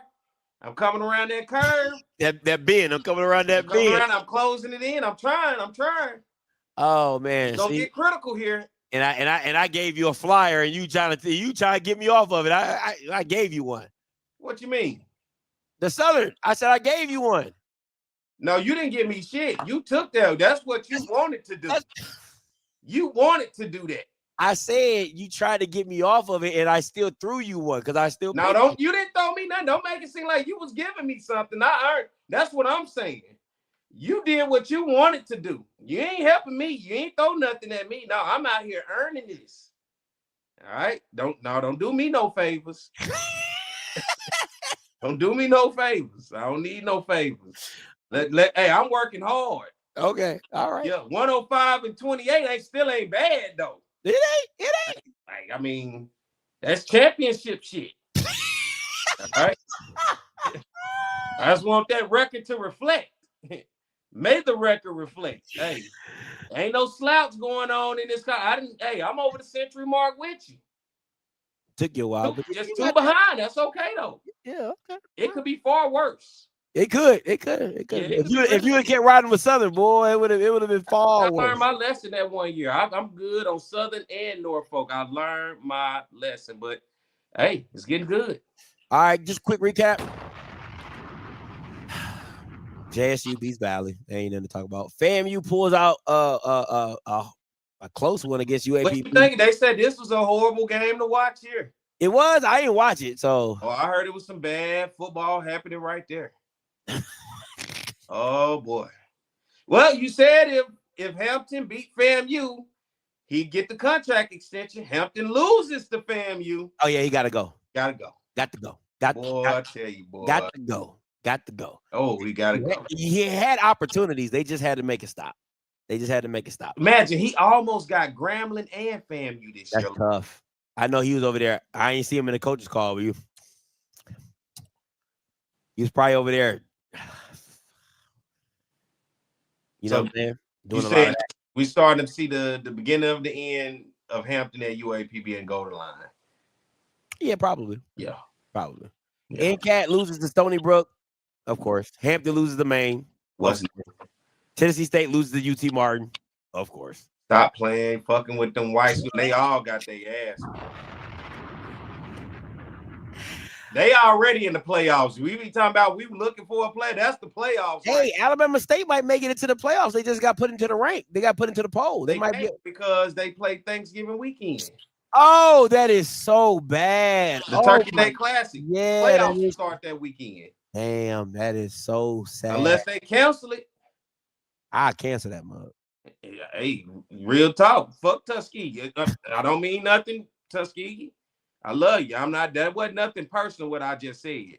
That was strictly business. That's strictly business. I apologize. I said it that way, but I mean it's strictly business. If we got an opportunity, to go to the postseason. Yeah, they got it. You got to go. Considering this type of season we're having, you got to. May not see. Yeah.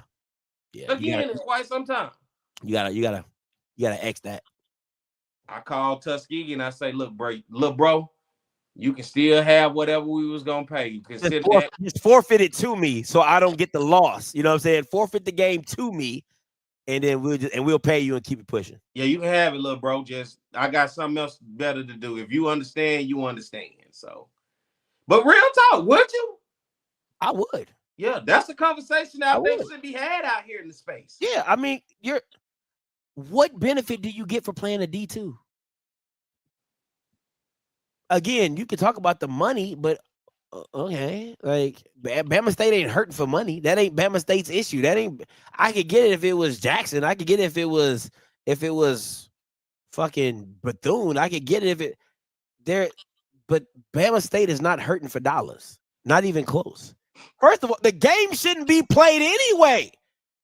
If you're gonna play the game, play it before the Labor Day. Make it the Labor Day Classic. Don't play it at you're messing up yourself by doing that. It's so dumb. It's so dumb. It's not the same. The Bayou Classic and the Tuskegee Junk is not the same. No, it ain't at all. It ain't. Yeah. Like if Tuskegee was a D1 school, I would give you that because of the history. I would give you that. But no, it's a D2 school. At the end, I don't give a damn about the history. It's still a Division II school, and come on, man, stop it. No. Yeah, if they win, how many more games they got? 2 more? 1 more? They got 3. Valley? They got Valley, UAPB, and Tuskegee. Bama State play UAPB? I thought they did. I thought they played Valley and UAPB because I think they got like a something about another classic coming up. Let me see.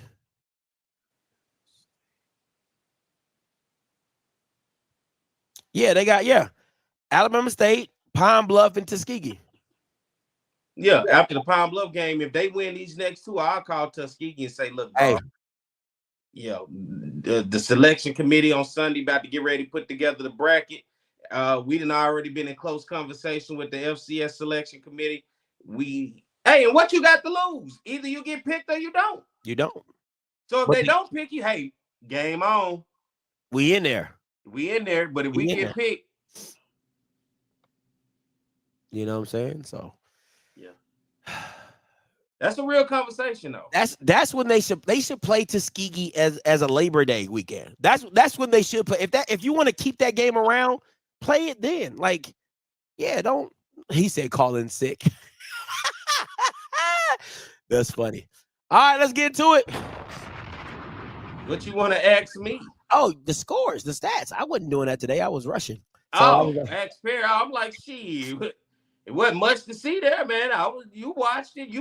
You had everybody watching this game, and I don't even understand it. NCCU. You made it America's game, HBCU game of the week. It was. No, it was not. What game was what was the game of the week then? Bethune-Cookman and Grambling gave you everything you wanted. It gave you everything you wanted. All the storylines. We still talking about it today. With suspensions and coach speeches and everything else. Oh, see, I still messed up. NCCU had 31 and Norfolk had 28. And yeah, he right. He said, somebody said, hold on. Somebody just said some in the Amazon, McKenzie, she just gave him like 35 mil, 52 mil. They not hurting for no ducats. She didn't get at the athletics though. The school ain't hurting for ducats. That's all I'm saying. Go ahead, P. Norfolk 28, NCCU 31, I believe. I'm gonna start with the Southern game first. Go ahead, get that out the way. Can I? Yeah, go ahead. May I? 35-17 up in the academic resort in Lorman, Mississippi, as Southern took on Alcorn State. Fred McNair, who had won a lot of games at Alcorn State and some SWAC championships, returns back on the sideline. This time, like I told him last week at the coaches press lunch, I said, Coach, I never thought I'd see the day you're coaching Southern on the other sideline, and all them years you whooped our ass, right? You just took away a Celebration Bowl berth from us in 18 and 19. Now here you are coaching Southern against your own school, the original Air McNair. Southern University, 5 of 17 on third down, Scotty, 257 total yards of offense, 183 in the air, only 74 on the ground. Southern has struggled in the past 2 games running the ball. And then on the other side for Alcorn State, they were 5 of 13 on third downs, 378 yards of offense, 119 in the air, 259 on the ground. Everybody I've seen the film now, they're attacking Southern's interior, and they saying, guess what, baby? We just going to run it. Quarterback, it does not matter. Jalen Talbot in this one for Alcorn State, 12 of 22 for 119 yards, 2 touchdowns. He also threw 2 interceptions. One of those was a pick 6. How about Mr. Reggie Davis, 17 carries for 110 yards in this ball game for Southern. Ashton Stroughton, 14 of 31 for 168 yards passing. Cameron McCoy saw light action, 1 of 2 for 15 yards. Amarian Ashbury came in, started this game, 3 carries for 24 yards. Barry Remo, 8 carries for 24 yards. And Trey Holly, 10 carries for 13 yards. And then you talked about Mr. Darren Moore's 5 receptions for 81 yards, along with Gerard Hicks, 2 receptions for 31 yards. It was all Alcorn State. Southern, this looks like the tail of the tape of every game, Scotty. In the first half, they'll go toe-to-toe with you. Somewhere before halftime, they'll give up a big play that ultimately turns into some points. And then after halftime, they completely fade away, and there's nothing else to say about the Jaguars after halftime. This, what we saw Saturday, has been happening all season long. You finally got a taste of it because the one time you believed in Southern, you got a chance to see and feel our pain all season. Okay. Like, I just need, I know I went on a rant earlier, but I just need another 5 minutes. Go ahead. My issue is this, P. You can't tell me you're not rigging games when your best player doesn't even start the game. I'm not saying Ashbury is not good. I'm not saying that at all. All I'm saying is when you gave Trey Holly, because this something about let me. I think Trey also may be dealing with some type of nagging injury because during the game I also saw him walking with a towel over his head, walking to the locker room. So I think he's been playing. I mean, because they literally been running him into the ground. I mean, What more do you ask? And it's amazing he stayed healthy this long, considering what they've been doing. He's got more contact than anybody on that team. I don't think they've been running him in the ground like they should have been, if I'm being honest. I'm just keeping it a buck with you. Like, you think he needed more carries. Oh, when I say running into the ground, I'm just saying for the carries that he did get, aside from an explosive play here and there, he's basically been running straight into brick walls and trying to find a way around it. Okay. I'm going to go off of that. If that's the case, then okay. Then I'm cool with Trey Holly not starting. I get if he's hurt, okay. If he has a nagging injury, okay. And I believe that may be the case. If he does not, it's fireable. Like, and I know everybody's fired. I know the head coach is already fired anyway, but it's double fireable. You know what I'm saying? Like, I don't know if you can even fire the interim head coach and then make somebody like, I don't even know if you could do that. But if I could, I would. I think they would have done this Saturday if they could. Oh my God. It was just like, who are you gonna make? Mark Fredericks the head coach now? Fire him too. Oh damn. I ain't got nothing to do Saturday. I guess I gotta go coach Southern in. You can pay me what you're paying them. I can do a better damn job than that. Hey, and I'm free on Saturday. I mean, shit, I got plenty of Southern. Yeah, I'll run them out there and we'll run something. I mean, man. What you think though? And it wasn't. This is my thing. This is my problems. Oh, my issue is this. When I'm watching a game, my frustration comes from the lack of adjustments. Like, that is where my frustration comes from. I'm like, Alcorn, let me be very clear. Alcorn is not a very good team. And what I mean by that, they're not going to out-talent you. That's just not what it was. The issue that I had is Tolbert started beating you with his feet. Okay. Where the fuck was the spy? Like, at some point in time, now I got to say, okay, I got to put a spy because I can't have Tolbert beating me with his feet. And every time he drops back, they were killing him with the QB draw. I got to, whoever's the offensive coordinator over there, I got to give him credit because he probably ran it like 5 or 6 times. But they would spread you out. They would have 5 down linemen. And then it's here, QB draw. Here, QB draw. Or it would be a running back spread out, QB draw. And I'm like, when are you going to put a spy? When are you going to blitz? Just show something different. And then offensively, it was just a shit show. Like, a straight shit show. Like, I truly understand when Terrenzo Quinn said same team. I truly get that. It is just the lack of creativity from Southern that is just, it makes my skin crawl when I'm watching it because I'm like, you guys can't be that dumb. Like, you can't, like you just can't be that dumb. Like, you just can't be. And when I'm watching it, I'm like, yeah, y'all aren't that dumb. And I think it should really, you can say whatever you feel. You can talk about Fred McNair and his accomplishments at Alcorn. You can talk about that. But just based on what I watched Saturday, he should never get another D1 head coaching job. Because again, if you're allowing your offensive play caller to call the plays that you called at the half, after in the beginning of the half, when the passing game was working, Darren Morris looked really good. Jackson looked really good. Strother was throwing the ball on time. It looked good, other than number 8 dropping the passes that he dropped. But other than that, it looked good. But I'm telling you, I swear to God, they went into halftime and said, the passes to Moore, that worked. No, we're not doing that no more. The passes to Jackson, yeah, we're not doing that no more. We didn't run we didn't run the inside zone in the first half. Yeah, we're gonna run that in the second half. Give me 3 of those. All right, let me get 3 of those. And it just didn't make any sense, man. I swear to God, like I couldn't. When I tell you, if I saw Fred McNair if I was a Southern fan and I saw Fred McNair like face to face, I would be like, why are you here?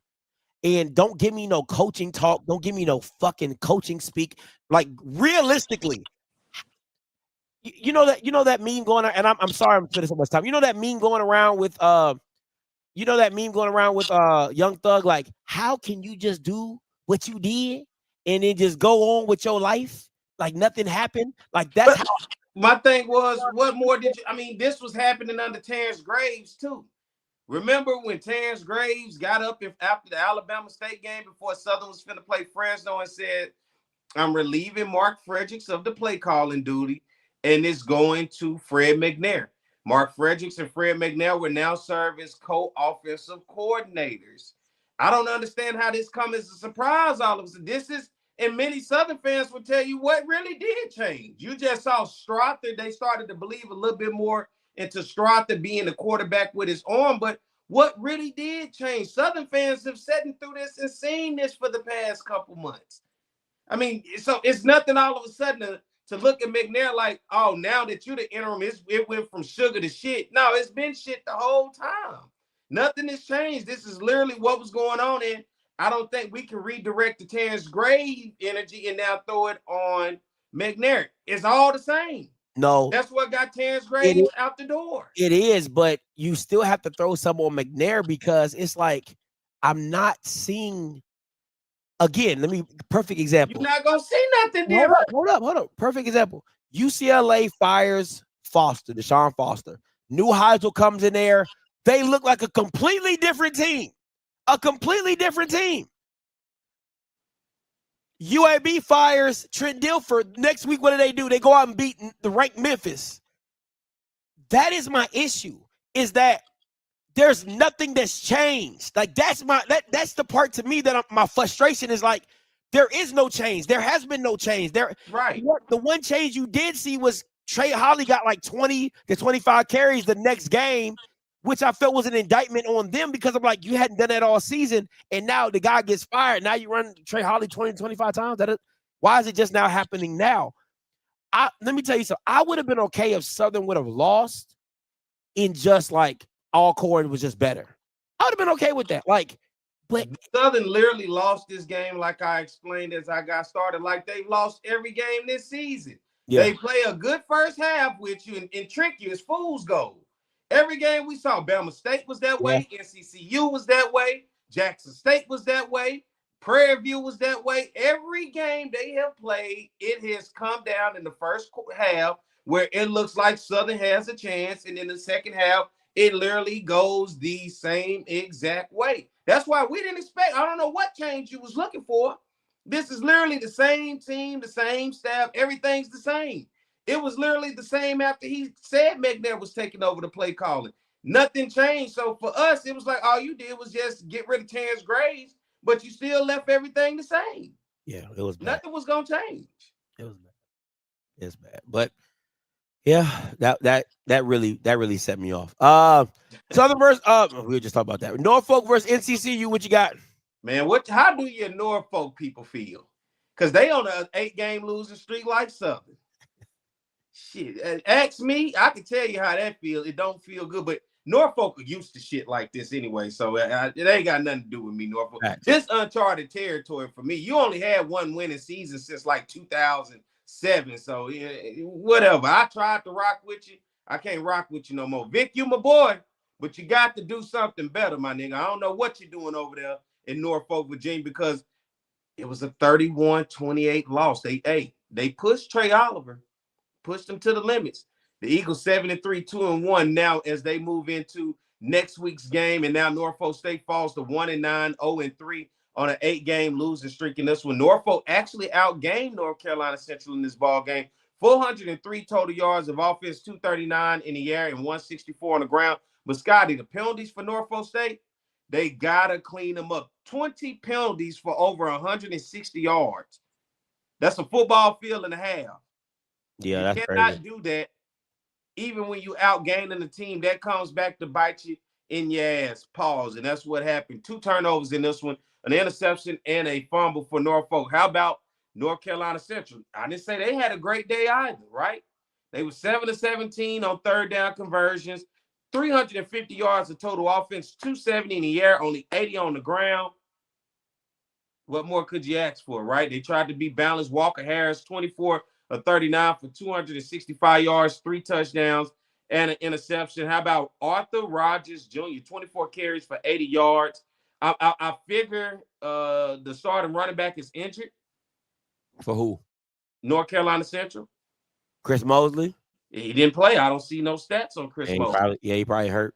You know, Otto Coombs, 18 of 26 for 197 yards, a touchdown, He got and hurt. interception. And Kavion King, 8 carries for 149 yards. That's the type of King that we thought we should be seeing week in and week out. That is the King that last year at one time was the best running backs of HBCU football and one of the best in FCS football, but just wasn't enough. Norfolk State came up short against North Carolina Central 31-28. Good fight though for the Spartans, but just not enough. All right, let me bring this up, and I'm about to pull a Perry real quick. What's a Perry? I'm about to pull up the schedule. Oh, go ahead. This is dog. Why the fuck would I praise y'all? Look what you beat Lincoln. I see. This is what I like. FAMU is not good. You lose. Like, let's keep. They just beat UAPB. Didn't UAPB beat Alcorn? UAPB beat Southern. Didn't they lose? Didn't y'all lose to UA? Okay, so again, FAMU's not good. You lose to them. UAPB already beat you. You beat Valley. Congratulations. You beat Texas Southern. I'll give you that. I thought Texas Southern was a pretty good team. I'll give you that one. Southern wasn't a good. None of these teams, if we're being honest, the 3 out of the 4 teams you're talking about have been ass. I'm talking about straight ass. Ass. And that's what y'all bragging about? Are you kidding me? They win it. They just rather have a win. Trust me. A win better than a loss. I'll take those wins if I can get them at Southern. This is crazy. It is crazy. Asinine, as they say.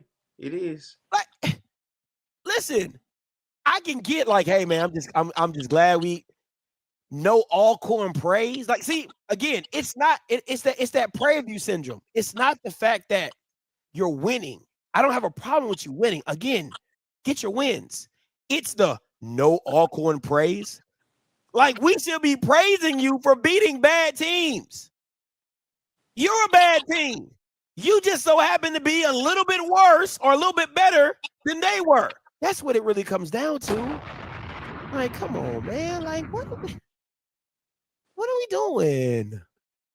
Yeah, it's all bad. The fact they let Northwestern State beat them, I think that might be they only win on the season. They only 3 years. And then we get to SWAC football, and then you see Alcorn fucking around with these. This how bad of football it is. It is the dumpster. It is the bottom. Didn't you make a song talking about how bad SWAC football? How bad is the SWAC? The song looked like a prophecy. Just God, dog. Like, come on, man. What are we talking about? SWAC football is bad this year. I mean, you literally got 3 decent teams: Jackson, Alabama State, and Prairie View.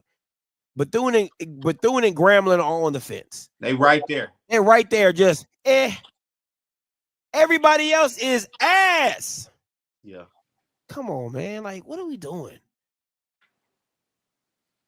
All right. Texas Southern loses to Alabama State, man. It actually was a pretty good game. Special teams played a big role for Alabama State. They pulled it out without Andrew. What you got, P?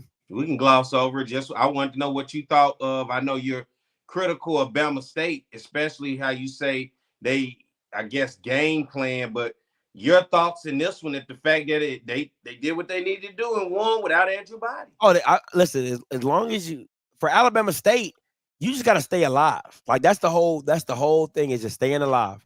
You just want to stay available to if Jackson does lose, that you're able to step into that seat.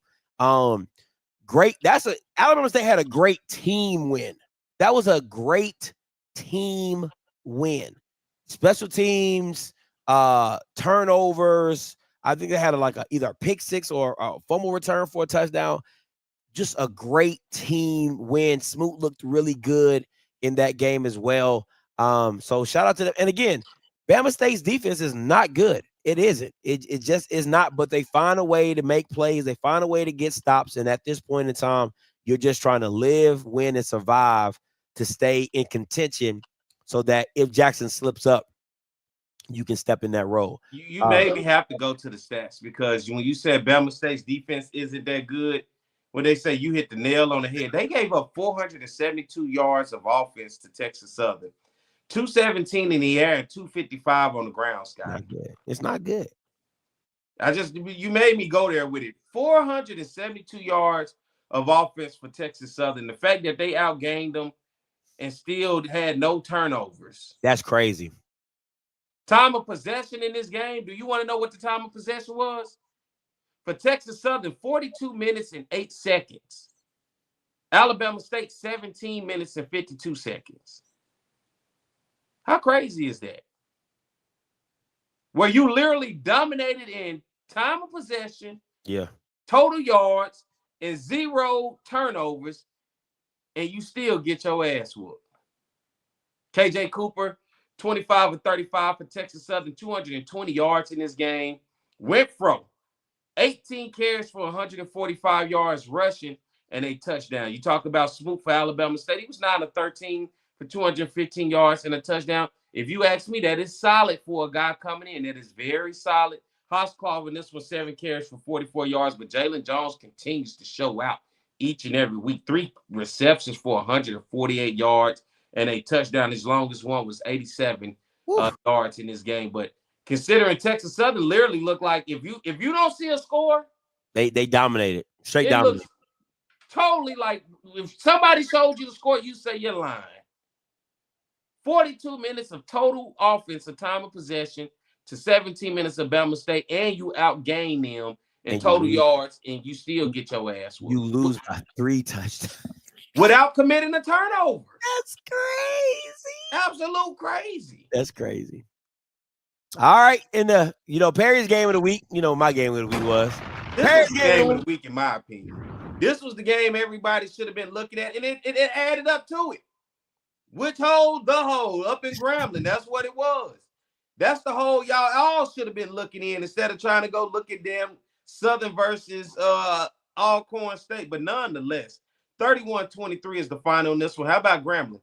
Grambling, I apologize because I picked Bethune-Cookman to go up there and to beat y'all. To me, I thought Bethune-Cookman was playing some pretty good football headed into the hole, but clearly you protected the hole. You wouldn't let nobody get the hole or take the hole. So shout out to Grambling.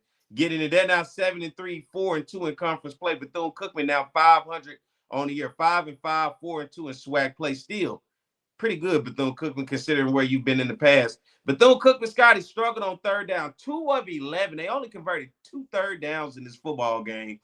323 total yards of offense, 297 in the air, only 26 yards rushing, which we knew what was coming with that. They had 2 turnovers by way of fumble for Grambling in this one. 417 yards of offense, 220 in the air, and 197 on the ground. Grambling had 10 penalties for over 100 yards in this ball game, and that's pretty much all I got for you, man. Shout out to the G-Man for getting it done. Let me say this, because I don't want to be one of those people, like you only talk about people when they do wrong. I got to give whoever's the offensive coordinator for Grambling, I'm trying to look it up, but I don't think they have one officially. But whoever called the plays for that young man, the quarterback, did an amazing job. I haven't seen a flea flicker in the SWAC since Willie did it in the Celebration Bowl. I think that was a perfect call. A perfect, that is, to me, that is what high-level play calling looks like. And it's situational high-level play calling. And let me say that because what happened is Cam Ransom fumbles. They get the ball in plus territory. The way the game was going, you just thought Grambling was going to run the ball again. Out the gate, they called the flea flicker and hit him over the top, get the touchdown. I love the moxie of the young quarterback, the 4th-string Benoit. I love the play calling, made it easy for him. It's Carey. Shout out to Sharon Carey. Shout out to him. He called an amazing game for that young man. Balanced it out with the running attack, made the throws. The offensive line played really well. Gave him the time he needed to find the guy. Shout out to Nashawn Dickerson. He was hurt. He's been on Grambling for a long time. He's been hurt, came back, hurt again. He got to get in the end zone. Big fan of his. I met him at the HBCU Elite wide receiver thing down in Atlanta. But I just thought it was I think that Grambling defense does not get enough respect. It just does not get enough respect. Warren Robertson on that D line is a man amongst boys. That Jason Rollins has these guys playing very hard, going downhill. Grambling is a very sneaky good team. Like they really are. And you saw that with the Jackson State win. You're seeing that again with the win against Bethune-Cookman. And I love what they got going, man. I really do. I love what they got going. They're playing really, really, really well. But I really want to give a kudos to that offensive coordinator. And again, my whole point is just try something. You know what I'm saying? Like that play could have went bad. And maybe I'm on here talking about that's a dumb play call. I like the situation. I like taking the shot there. I wish I would see more of that from different offensive coordinators in the SWAC, really taking a chance. You rarely see reverses. You rarely see reverse passes in the SWAC. You don't. The creativity is just lacking in the SWAC offensive play calling arena. So just want to give him his kudos for that. That was a great play call. Mickey called a play. Sharon, I don't give a damn who called the plays. It was a great play call. All right, just want to give him the kudos. All right, week 12 preview. Let's get through these, P. It's pretty easy this week. Prairie. Now, let me say this. I'm not picking UAPB. I'm not. You get this same goddamn spiel every week. What? What, then? What? But this game is going to be a lot closer than what people want to believe. That's all I'm going to say. What make you think that? I think offensively, UAPB can keep up with anybody, if I'm being honest. UAPB offensively, if Christian Peters is playing at his best, UAPB can score with anybody. Prairie, you handing out ass whoopings. It went to Alabama State. Well, who's the better team, Alabama A&M or UAPB? UAPB. By not a lot. Not a lot, but yeah. But they're more talented. And offensively, they're more talented. I mean, without Quad, they're not really a great talented bunch. But all I'm gonna say is this: don't be surprised if that game is a lot closer than what you think. That's all I'm saying. Man, if you ain't talking about UAPB winning, then leave it alone, man. Okay. You talking about surprise if it's close. It doesn't matter. I'm going PV in this one. I'm going PV as well, but I'm just saying. Remember, this great Alcorn team had Prairie View on the ropes, as they like to say, and UAPB did what to Alcorn? Okay, that's all I'm gonna say. Since we like everybody likes to do that, connect the dots. Grambling and Alcorn, who you got now? Even with the suspension, it's a lot of players gone. I put Grambling this morning.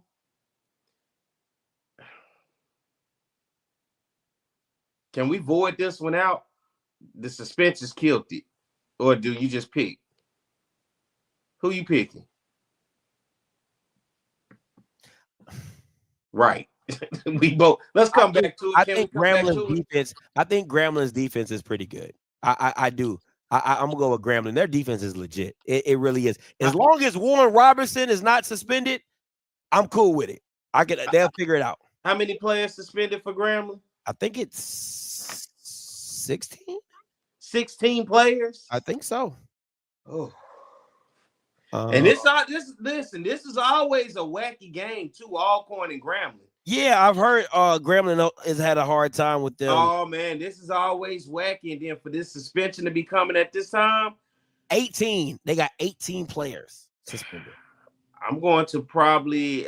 I don't think Alcorn's good at all, but considering the nature of this game and its history, has always been wacky. The game will be at Alcorn. 18 players is 18. In the SWAC, you need 18 players. That's a lot of players. That is a lot of players. Yeah. If Grambling pulls this off, nothing short of a miracle, but I had Grambling this morning. I'm going to flip it, Scotty. I think I'm going to go Alcorn in this one. All right. I guess this might be the one you get. I'm going to still ride with Grambling. Yeah. All right. FAMU, Alabama A&M. I'm going FAMU. FAMU. Bethune-Cookman, Jackson State. Bethune-Cookman got how many players suspended? I think they got like 8. This is 9. Jackson State all day, every day, gonna run all over these boys. All right. Texas Southern is Southern. Texas Southern. I got Texas Southern as well. Alabama State, Valley, Alabama State. Alabama State. All right. Norfolk and Morgan. I don't even know what I sent you in this one. Maybe I went with Morgan. I think you probably went with Morgan. I know you because you said you're done with. I am done. Let me see. Yeah, you went Morgan over. Yeah, I'm a smart nigga. Let's go Morgan. I'm gonna go Morgan too. If Otto was playing, I would have went Otto. I would have went Norfolk if Otto was playing, but no Otto. That Morgan State defense ain't no joke. Dale State.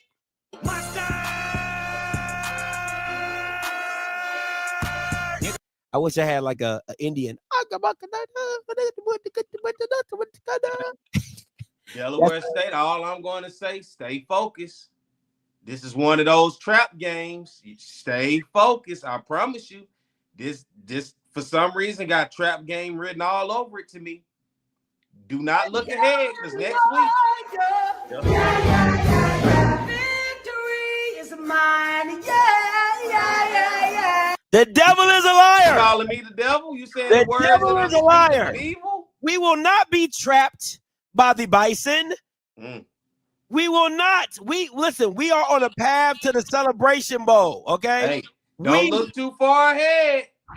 Take it 1 week at a time. I know the big game is next week, but hey, stay focused. Howard ain't got shit to lose at this point. Absolutely nothing. Howard ain't never got nothing to lose. Okay. And Morgan pushed you on the brink last week. And you saw the greatness come out of us. Hey, don't keep putting yourself in that situation. I'm going Dale State. But like you talking about UAPB and PV, I'm talking Dale State and Howard. Watch yourself, Dale State. I am the leader of the Hornet Pack. Okay? I am the leader. What's the of the He-Man Woman Haters Club? I am the leader of the Hornet leaders. Okay, what do Dale State fans be like? Can we get one Dale State fan to call in tonight? I am that Dale State fan. Yeah. Did you talk to those people when you were there? What kind of people are they when you went to Philly? What I don't even know what kind of. They were packed. But what kind of people are they? You know, when you see a fan base, you can tell a lot by the fan base when you start walking through them and interacting. Like, I don't know nothing about a Dale State fan. They're black. That's it. That's all I got for you. Like, they got some dope merch though. They do got some dope merch. Ooh. I'm talking about the people. I'm saying, like, do they talk shit? You know, are they cocky? No, you know, are they? How can you be cocky? Huh? How can you be cocky? You're Dale State. I don't know. I don't know nothing about it. Enjoying the ride, bro. You know, like, listen, it's like when you're been ugly and you finally get the pretty girl, you just enjoying the ride. You know what I'm saying? Like, love don't cost a thing. You just enjoying the ride. I like that. You know what I'm saying? I like that. They got about just as many fans as PV and A&M. You just enjoying the ride. That's and it. You don't be saying nothing about them. What we talking about? Dale State. They don't be showing up to no damn home games. Deshaun, you can get out of there, Southern University. Hey, if you want to play in front of a real crowd, if you want to play in front of a television audience of people that actually care to watch your team, we so good. Scotty watched us at our worst at Southern University. So Deshaun, hey, I'm just saying, I like what you're doing over there, man. I like what you're doing. If you ain't doing it, I don't know if you like crawfish or etouffee or gumbo. Nemo, where you at? I like what you're doing over there. Yeah, Dale State. Very simple. What you looking up? You finna pull something up? You up to no good? You get quiet. That's when you know Scotty ass doing something.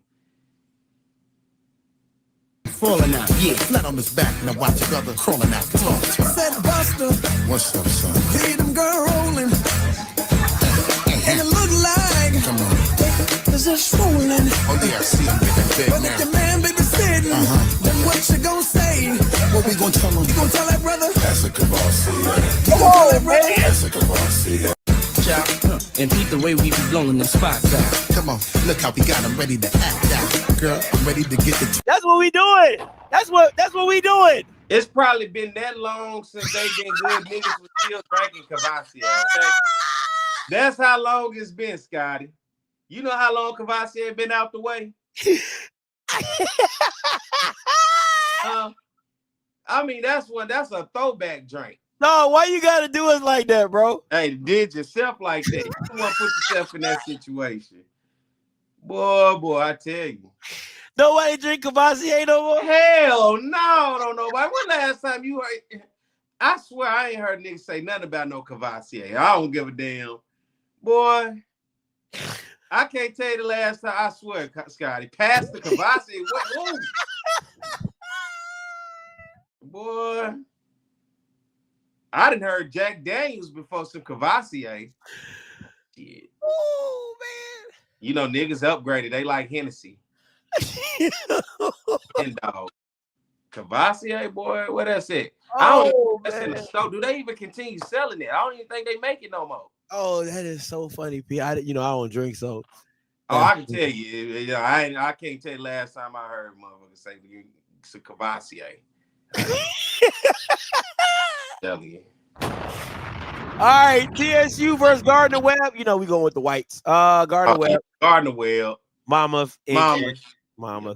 And I think Hampton is going against. I didn't even put that game on. I was like, they definitely losing that. Hampton going against William and Mary. William and Mary all day and twice on Sunday. There you go. Yeah. All right. It's coming down to the final weeks. Remember, I said certified free. it's the last year. Last year to jump off. Enjoy this ride. Okay? Enjoy this ride. The name will be changing soon. All right. But this is the final countdown of the.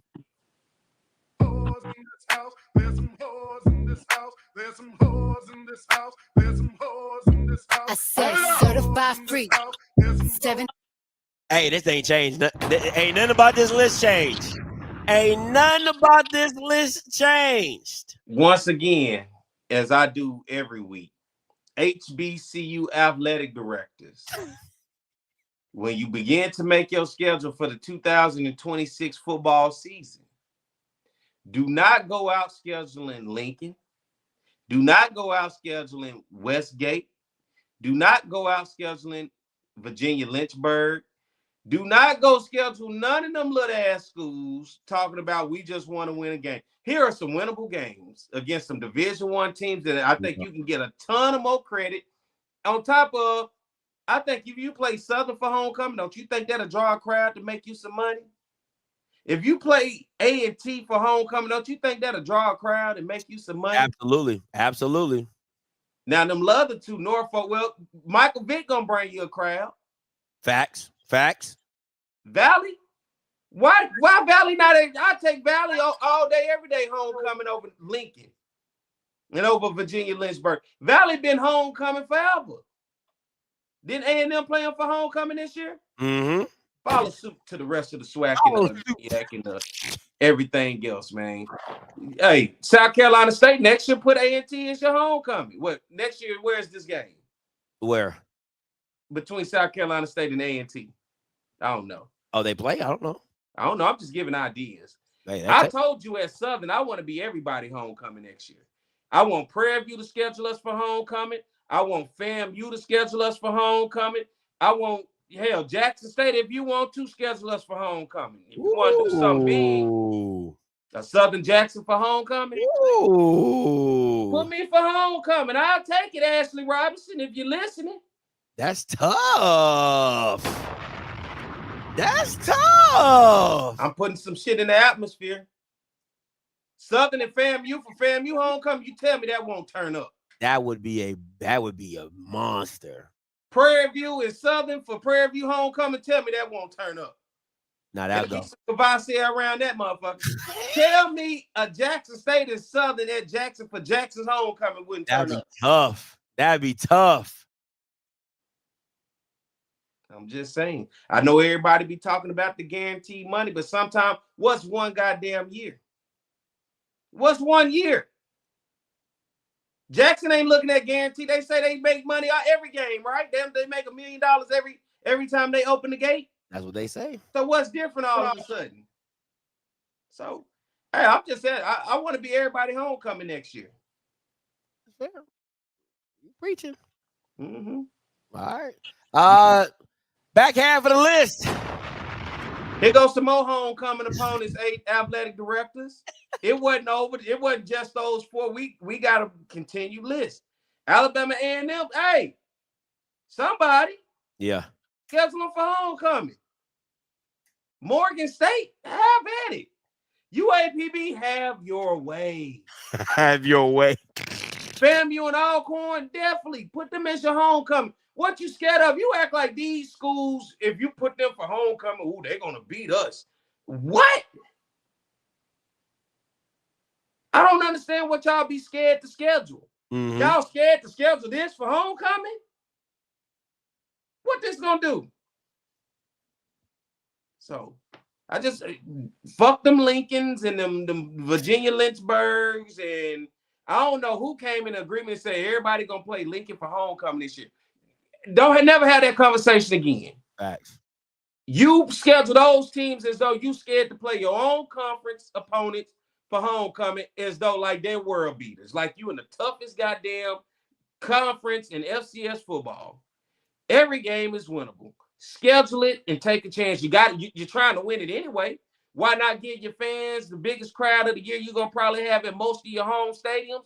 At least get some type of home field advantage against an opponent that you feel may beat you. Yeah, and then at the same time, people gonna come to the game because it's a good opponent. It's a SWAC opponent. Give me the SWAC. That's what the hell the alumni come back for, not against Lincoln. Yeah. And Virginia Lynchburg. Give the folks the SWAC. We got to do better as a conference when it comes to that. Stop scheduling them weak-ass homecoming games and schedule a SWAC opponent. It's plenty out here. I love it. I absolutely love it, P. All right, listen, I told you it's the final countdown to the Scott, what's up? It's crazy how this list for so long just consisted of like 5 core teams. Yeah. And then as we said how bad things got, I mean, it just unfolded. It just expanded. Oh my God. You just couldn't fit 5 bad teams. Woo. Man, had to get a waiting list. It's bad. Had to get a waiting list. All right. Top 5. Parents top 5. I hope I got these right, P. Yeah, you got it right. Oh! Bingo. And let's start at number 5, Delaware State. Scotty, you've been hot on them. You've been telling everybody about them. And Deshaun Jackson and Delaware State survived last week against Morgan State. Delaware State hot right now. 7-3, and they're 3-0 in conference play. If they beat Howard this week, they set up the big game next week against South Carolina State. Winner takes all potentially to the Celebration Bowl. What a hell of a job Delaware State has done in year 1 with Deshaun Jackson. And right now, they're the number 5 best team for me. It'll all work itself out as time continues to progress. Number 4, South Carolina State, the Bulldogs, man. Look, take no prisoners as they beat Howard last week and stomped all over the Bison. Chennisberry and South Carolina State are starting to look like the program we thought they could be, and that they are continuously living up to it. They're 7-3 and 3-0. They get past their opponent this week. Next week, it sets up the big game between 4 and 5 if all is said to go that way. Coming in at number 3, Prairie View, big win this past week over Alabama A&M on the road, only surrendering 5 points. Never have I ever seen it. 7-3, 5-1 in conference play. What a way to shake back after that tough loss against Prairie View. This is a way that you like to see a team respond, and Tremaine Jackson and his team responded by coming back and getting a dominating win on the road against Alabama A&M. Coming in at number 2, Alabama State. They dropped for me because without Andrew Body, I don't know how far this can go. But guess what? It still went in the W column this past week against Texas Southern. Alabama State was able to get it done with a redshirt freshman quarterback. They're 72, 5-1. Defense is shaky for me, though. And at some point, I don't know where that would catch you, but the defense is shaky, surrendering over 400 yards of offense to Texas Southern. But right now, Alabama State is my number 2 team. And then coming in at number 1, they've ascended back to the top. They kind of got shaky the past couple weeks. But Jackson State, I think, back to number 1, 72, 5-1. They handle business on the road up at Itabena against Mississippi Valley. And right now, if it continues to work out, especially with Bethune with those suspended players, Jackson State looks like if things work, they're going to represent the SWAC East. So here's my top 5. Delaware State number 5, South Carolina State number 4, Prairie View number 3, Alabama State number 2, and the number 1 team, the Tigers of Jackson State. AP, I just got a good idea. We should do a list, and the list should be called Where Them Fans At. What, so we doing attendance? Yeah, like the worst attended teams.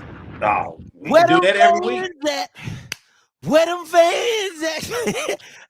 That would be dope. I like that. There's gonna be some ADs that's gonna get the hot spot put on when you start doing that. Yeah, I definitely. I'm gonna put. Hey, Carol, I'm gonna put that in the back pocket. All right, I'm gonna put that in the back pocket. Where them fans at? Anyway, top 5.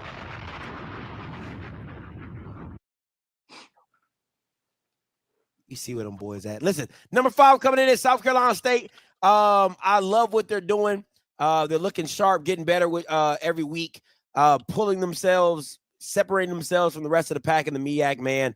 Big game this week. I had to pull a Perry, had to do a 4 and a 5 matchup. You know how he love to set up a matchup. You know what I'm saying? So had to pull a Perry, 5 and 4. Right, 4 and 5 play this weekend. We'll see what that looks like.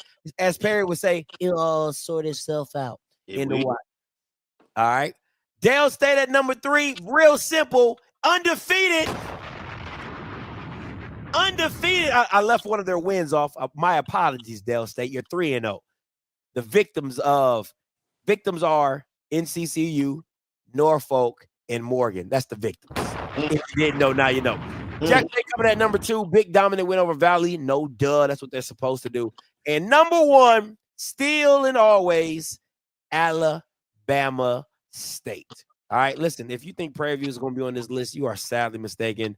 They're not playing better competition than these guys, and nor have they really separated themselves. Like, hell no, ain't no PV in this list. So that's just my personal opinion. So at the end of the day, I think South Carolina State's better than them. I think NCCU's better than them. And I think Dale State's better than them. Very simple for me. All right. So take it with your mamas. Argue with your mamas. It's your mama's PV. Yeah. Okay. They are they are what I thought they are. All right.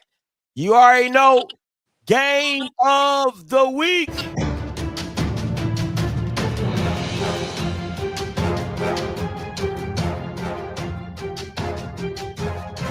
All right, game of the week.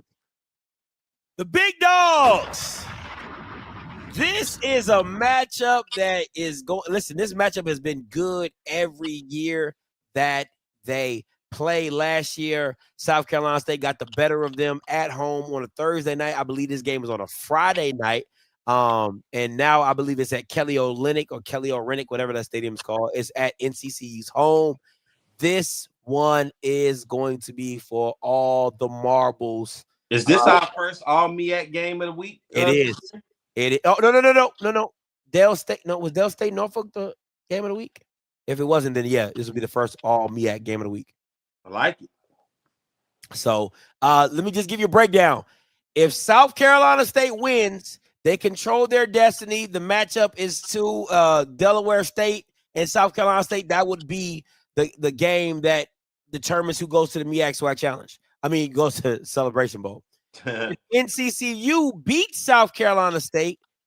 That then puts NCCU in a position, and now Delaware State if Delaware State wins, they go. If South Carolina State beats Delaware State, then it becomes a 3-way tie, and then it gets left up to out of conference wins and point differential and all that type of stuff. So it opens the door to everybody else getting into it. So if you're If you're looking for some chaos, you want NCCU to win. If you're looking for a showdown at the end of the year, you want South Carolina State to win. All right, P, who you got? I'm looking for that showdown at the end of the year. So I'm going to go South Carolina State and Chennis Berry. But let me tell you something. Southern fans got to be sick right now because we're looking at our former defensive coordinator and offensive coordinator. Oh, that's tough. That's tough. This both was out. Hey, this is what we had on our staff. This was our staff. And to see these two guys leading their programs, competing late into the season for a Celebration Bowl berth, this is like a de facto playoff in the MEAC. And we always say after Halloween, it'll work itself out. And this right here is part of that process of working itself out. Listen, a lot of respect and much love to Trey Oliver. But I, to me, have liked what I've seen out of Chennis Berry and South Carolina State. Recall back to that game against South Carolina, even though, they lost, you saw some bright spots in that game, what this team could be.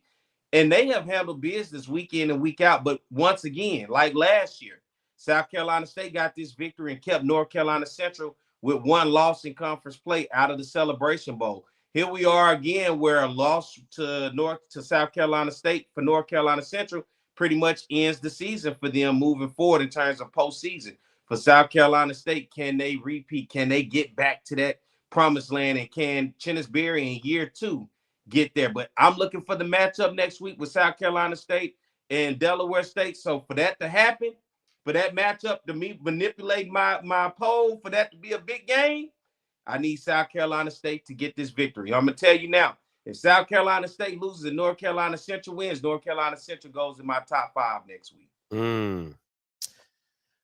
It's a lot of points being put out here. BX Mike says Scotty Chennis Berry has gone 3 years without losing a conference game in the SIAC and the MEAC. It says NCCU will be at their best. I gotta go. NCCU has not. They have not. They have not put together a complete game.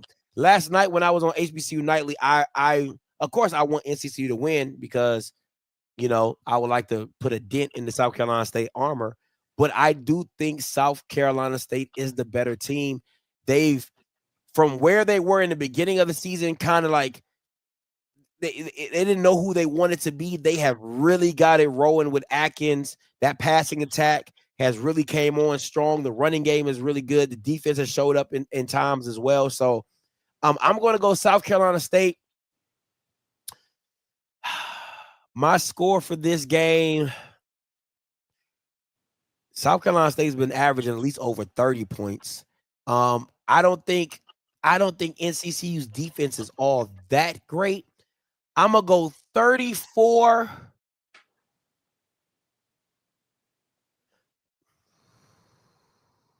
34-24. 34-24 South Carolina State. What you got, P? I don't really have a score. Man, I hate being put on the spot with these scores, but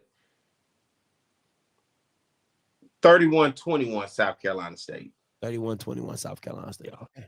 31-21. I got 34-24. Should be a good game, man. You can definitely catch me here live Friday. We're going to do a watch party. It's on ESPN too. So if you Bamas ain't got YouTube or whatever, you better figure it out. Because I ain't showing the game. Probably not. All right. Maybe I may not, depending on how I feel. All right. Call lines are open. 518-263-8124, 518-263-8124. If you'd like to call in. You are the only participant in the conference. All participants are muted. I ain't going to be on for very long. You got about 20 minutes. Me and the wife got some dinner plans. So it is what it is. Perry, with Southern and everything going the way that it's going, who shortlist? I know you had your shortlist, but if you could pick one right here, right now, who you go get? My boy Joel Taylor. Joel Taylor. But I don't know if Joel Taylor want to mess with the black realm. Considering that Mercer, considering that University of West Georgia, as bad as I want him, I just don't know. I'm sure when he talked to his colleagues, they probably give him that, hey, dog, like, hey. I would tell Joel Taylor, me personally, I get it, the white world, you feel the opportunity. Willie Simmons did it. Jerry Mack did it. Jay Hopkins did it. They all moved on. They did it. You can do it. And no better place to do it than at Southern. You got the eyes of Louisiana watching you. You got the eyes of a nation watching a team that has a passionate fan base. Next year, you're going to have a lot of big games on top of not only is the national exposure there, if you want to be that type of coach to be recognized, but then you get a chance to play in these huge games at the end of the year. If you can get there, think about it. The Bayou Classic in New Orleans, a SWAC championship either at home or wherever you're going to go on national television, and then a Celebration Bowl. We're talking NBC, ESPN, and ABC. They got to put me in front of them. I'll try my best to sell and say, hey, man, if you think you can make it quick on the white folks side, I can tell you something, man. You can get an opportunity to do it here. But I would also now in the fold, I know I don't really like this a lot, but I can't help but look at Deshaun Jackson. I like Deshaun Jackson's. I'm not going to call it cockiness, but I like his confidence. Yeah. That's a swag. Yeah. That's a swag like you need to come, like you need that. Southern needs somebody like that. We don't need no soft-spoken. We need somebody to get up and be like, oh, Jackson State this week? Let me tell you something. We need that. So Deshaun Jackson will be on that list. It starts to get shaky. I still like the guy that we talked about, Nix from Tarleton State, defensive coordinator. Yeah. I'm hearing the Tyrann Matthews of the world, the Marshall Faulks of the world. Of course, Jabbar Jaloop name just every time the job comes open. That's one of the first names Southern fans. Bryce Williams, that's the coach down at Etna Carr. I don't want a high school coach, though, me personally. That's fair. But my dream pick would be the Joel Taylor, me. But I don't know how much Joel will be willing to come mess with us, and the other part to it is, man, I don't know how this process is really going to work. I think for a lot of Southern fans, as they look at this process is one that you feel because of the previous bad decisions, all of a sudden now maybe they'll get it right. You know what I mean? Yeah. They'll finally do the due diligence and make the right choice. I really don't know, because Southern be doing some Southern shit. And I love Southern, but I really don't know. It's like, you fuck up so much, you say, all right, now I'm going to be a good husband. All of a sudden, like, but do you really trust him? I'm already scarred. But do you really trust him? Because, I mean, it was easy for him to do it before. I'm sure it's easy for him to do it again. It seems like as soon as you feel like you want to trust, God damn it, you did it again. That's how I'm feeling in this situation, Scotty. I'm a little on edge. I'm a little nervous. A name is going to be called. I mean, it could be Chennis Berry. It could be Trey. I don't know. Yeah.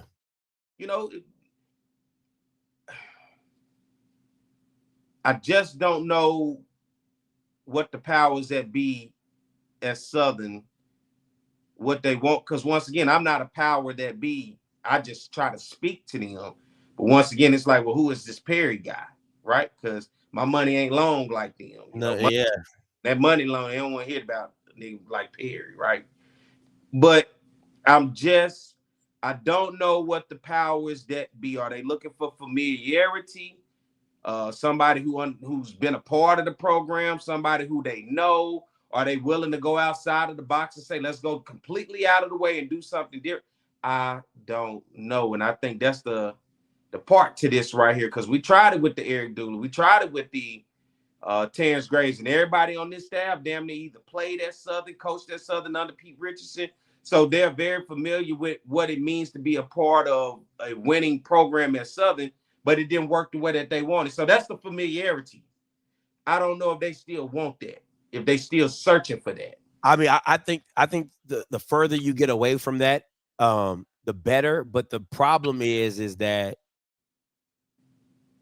how much control do they really want? You get what I'm saying? Like, if I go away from if I bring in somebody who doesn't know Southern at all, and I got to bring them into the mess of Southern, you got to the thing is like, let's say if you go with a Deshaun Jackson walked into a situation where the AD and the president were fully behind him. You know what I'm saying? Like, Roman Banks probably is not making this hire. He's probably told who to pick because of his track record. And I think he's been told who to pick, though, the way, if you ask me. I mean, I get it. I think that's the track record of what's, and that's why I'm feeling uneasy about it. Is we pay you to basically, if it work out, hey, we all look good. But if it don't, somebody got to take the blame. You got to take the blame. That's why we pay you the big bucks. That's why we gave you the contract extension. Can they get out the way? That's when they say it's political at Southern. You saw that, FAMU. It's political. When you get to these hires, it can get real political because now do you have board members who may feel, well, this is the guy I want. This is the guy I want. Well, when they choose this guy, are we going to truly give that guy all of the help and the resources that he needs? Or is somebody going to feel, well, they didn't hire my guy, so fuck him? Yeah. And that, and to me, that type of shit be happening. I think for me, see, okay, Smash said Chinnis, and I see you, Mr. Sergeant D. I got y'all. Give me about 5 minutes. He says Chinnisberry. Chinnisberry is getting paid. I don't know how much more Chinnisberry wants to be paid. Like if he's getting paid $350 or $375 at South Carolina State, and Southern offers him $400,000, is it really worth it? I don't think that's worth it. Where all I got to do is win 5 games a year and go to a championship game. I don't think that's worth it. Me personally, when I could stay here for $25,000 less, only have to win 5 games, literally 5 games, and I'm in a championship game every year. Can't pay me enough to move that. And once again, how I feel, I don't want a coach who just focuses on the SWAC. I want a coach that can come to Southern, and let me tell you, if you're the perennial power in FCS in the state of Louisiana, once again, you can win the SWAC and you can win the Celebration Bowl. If you can go out and consistently beat a Southeastern, a Nichols, a Northwestern State. Now, let's look at Northwestern State is the bottom of the barrel, and they beat an Alcorn State team who people are bragging about who won 3 of the last 4 games. The bottom of the barrel. Prairie barely beat Northwestern State too, didn't they? Yeah. That's the bottom of the barrel in the Southland Conference. In the state of Louisiana, if you got a better program than Southeastern, Nichols State, Northwestern State, and McNeese, that's 4 schools right there you recruiting against. That's who you got to be better than. Mm-hmm. You don't compare yourself to the SWAC. You compare yourself to your footprint of who you compete against and who you can recruit against. And you have to go play those teams on a regular to establish your dominance in the state of Louisiana as a true FCS football program. And you got to find yourself in the top 25. If this is what we saying we want at Southern, that's all I'm saying. We say we want a program. I don't want a SWAC championship program. I want an FCS top 25 nationally ranked program. And how do you do that? Secure your own backyard. You beat these local, regional FCS teams within the state of Louisiana. And I promise you, you start there because, first of all, you got to beat them schools for the kids you're recruiting out of the state. Them kids that used to go to Southern and Grambling, they going to Northwestern State. Yeah. They going to McNeese. They going to them. Yeah. They going to Southeastern. And every time we play them, come on, man. If you was to look at the team, Nichols ain't 50 points better than Southern in terms of talent. Southeastern will beat the shit out of Southern and Grambling right now. I mean, we're dog walkers. So that's my point. And Southeastern just 30 minutes away in Hammond, Louisiana, and it's a top 25 FCS football program. Just 30 minutes. Straight to Hammond on the interstate. And that is a top 25 football program right there in your backyard. And you can't do nothing with them on your best day. Yeah, I think you gotta when you break it down like that, I think you gotta go get a coach outside that in that FCS landscape, you know, offensive coordinator, defensive coordinator, you know, maybe a first-time head coach, something like that. But you gotta go find somebody outside that landscape. Let me get to these callers. Mr. Sergeant, coming to you. Hey, Brother Scotty, how are you, sir? I'm doing well. How about yourself, sir? I am well. I had some things to do today, so I didn't get a chance to join you at the start of the show. So when I hit YouTube, I had to back it up because I wanted to see who was on the jump off list.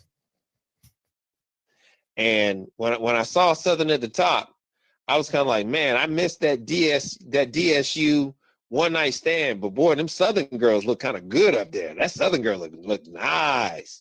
So I was thinking, Perry, I'm gonna have to shoot an email to whoever the AD is. Make sure we schedule Southern for the homecoming for FAMU. Please schedule us And, for homecoming, man. Make some money that day. Maybe the band will show up this time. I mean, create the atmosphere that you want on the campus of FAMU, because maybe that'll spark this rivalry back going a little bit, because it done fell off. The fans don't really see it. I get it because the football programs aren't that good. But schedule us for homecoming. Create that environment. Ain't that's what it's all about? Yeah, I'm definitely gonna have to get with Mr. Campbell and ask him about that. See who we could influence. But the other thing I want to do, I'm gonna take somebody else off the jump off list. I want to see if I can get North Carolina A&T to meet me in Miami for the Orange Blossom Classic. That would be tough. I said that last year. I think that would be amazing. Now, the only other thing that would be better than that is once we get a certain coach out of the way, we can get the Bridgewater. If we can get Bridgewater, then we need to do the MEAC SWAC challenge against Norfolk State in Atlanta. That'd be tough. I'll give you that. I would take Teddy Bridgewater at FAMU in Miami against either like a Tennessee State or NCAT. That would be dumb. We're not gonna repeat FAMU Norfolk again. We already had that in the MEAC SWAC challenges 2 years ago. That's true. We just had that game. But so it had to be DSU. I'll take it. Yeah, it had to be FAMU versus DSU with a Bridgewater on our side, right? You know that'll work. So the only thing I want to say, Perry, I was watching a little bit of the Southern game, and I was thinking about you, man. And I just had to, I kind of wrote down a little poem, man, a little prayer. I just want to kind of give you this, brother. Given Southern's record, and I just wrote down. Now, sometimes I know you feel like you just can't go on, and because of the season, I know all your hope is gone. And the way the quarterback and the coaches and everything's been happening, it's probably filled your life with much confusion. And I know happiness for you is an illusion. But brother, I just want to let you know that even if it looks like the whole Southern world is crumbling down, just reach out, brother. And your FAMU brother here will be there. All right, man, you good? That was like some Silk the Shocker stuff. That didn't even rhyme at the end. It was rolling. No, it didn't. It was rolling. It was in the beginning. It was rolling. I was like, okay. And then you like Silk the Shocker. That's at the end. I'm like, that didn't even rhyme. No, it didn't. No, I didn't. Like I said, I was just writing some things down, man. Just reach out to a brother. All right, I'll hook your alcohol up, and we'll just laugh at everybody on the jump off list. All right, appreciate the call, Mr. Sergeant. Hey. Tell Right, North Carolina A&T to schedule FAMU for homecoming next year. Would that be turned? That'd be turned. The band ain't getting in, but they'll let FAMU band in there. They just didn't give a damn about Hampton, but they did Hampton any kind of way. Hey, D from Ohio coming to you, and then Mr. Lawson. What's up, D? Pete was good. Pete was good. Scotty was good. What's goody? Listen, man, first off, I want to give you props, Scotty, for shouting out that kid from Grambling, man. Like, I was really impressed. Like, I watched the whole last quarter of that game because of the other games was ending when that game was still going on because of the fight and whatnot. And for that kid to not only be the fourth string true freshman, they said the kid is 17 years old. Like, he's not even 18 yet, which is crazy, which means he probably skipped a grade. So for a kid to be, that green, and to have that type of moxie in that game, playing against the Bethune team who actually had something to play for, because they were still virtually in a three-way tie with Alabama State and Jackson for the SWAC East, to me, that shows a lot. So hopefully, we talk about the quarterback play in this conference being so bad. Hopefully, they can maybe build around that kid, because he showed a lot of moxie in that game. And true enough, Bethune-Cookman's defense isn't the greatest in the world, but for a 17-year-old kid to be thrust in that environment and to show that type of poise, I'll have to give him props. So thanks for mentioning him, because I was going to call in just to mention him. My question to y'all tonight is about the game of the week. Chinnisberry versus Trey Oliver round 2. And we know last year they did it on a Thursday night. I think it was actually on Halloween. And South Carolina State jumped out to a big lead, and NCCU came back, and it was just too late, and they ended up falling. What do you guys think will be the difference in because you guys both picked South Carolina State, and I'm picking them too, and I have my reasons, but I want to know, what do you think will be the difference that'll give them the edge in this game on Friday? I think offensively, they're just a tough matchup. I mean, they are a really, really tough matchup. I mean, they can attack you in so many different ways with the pass, with the run, and they're super explosive.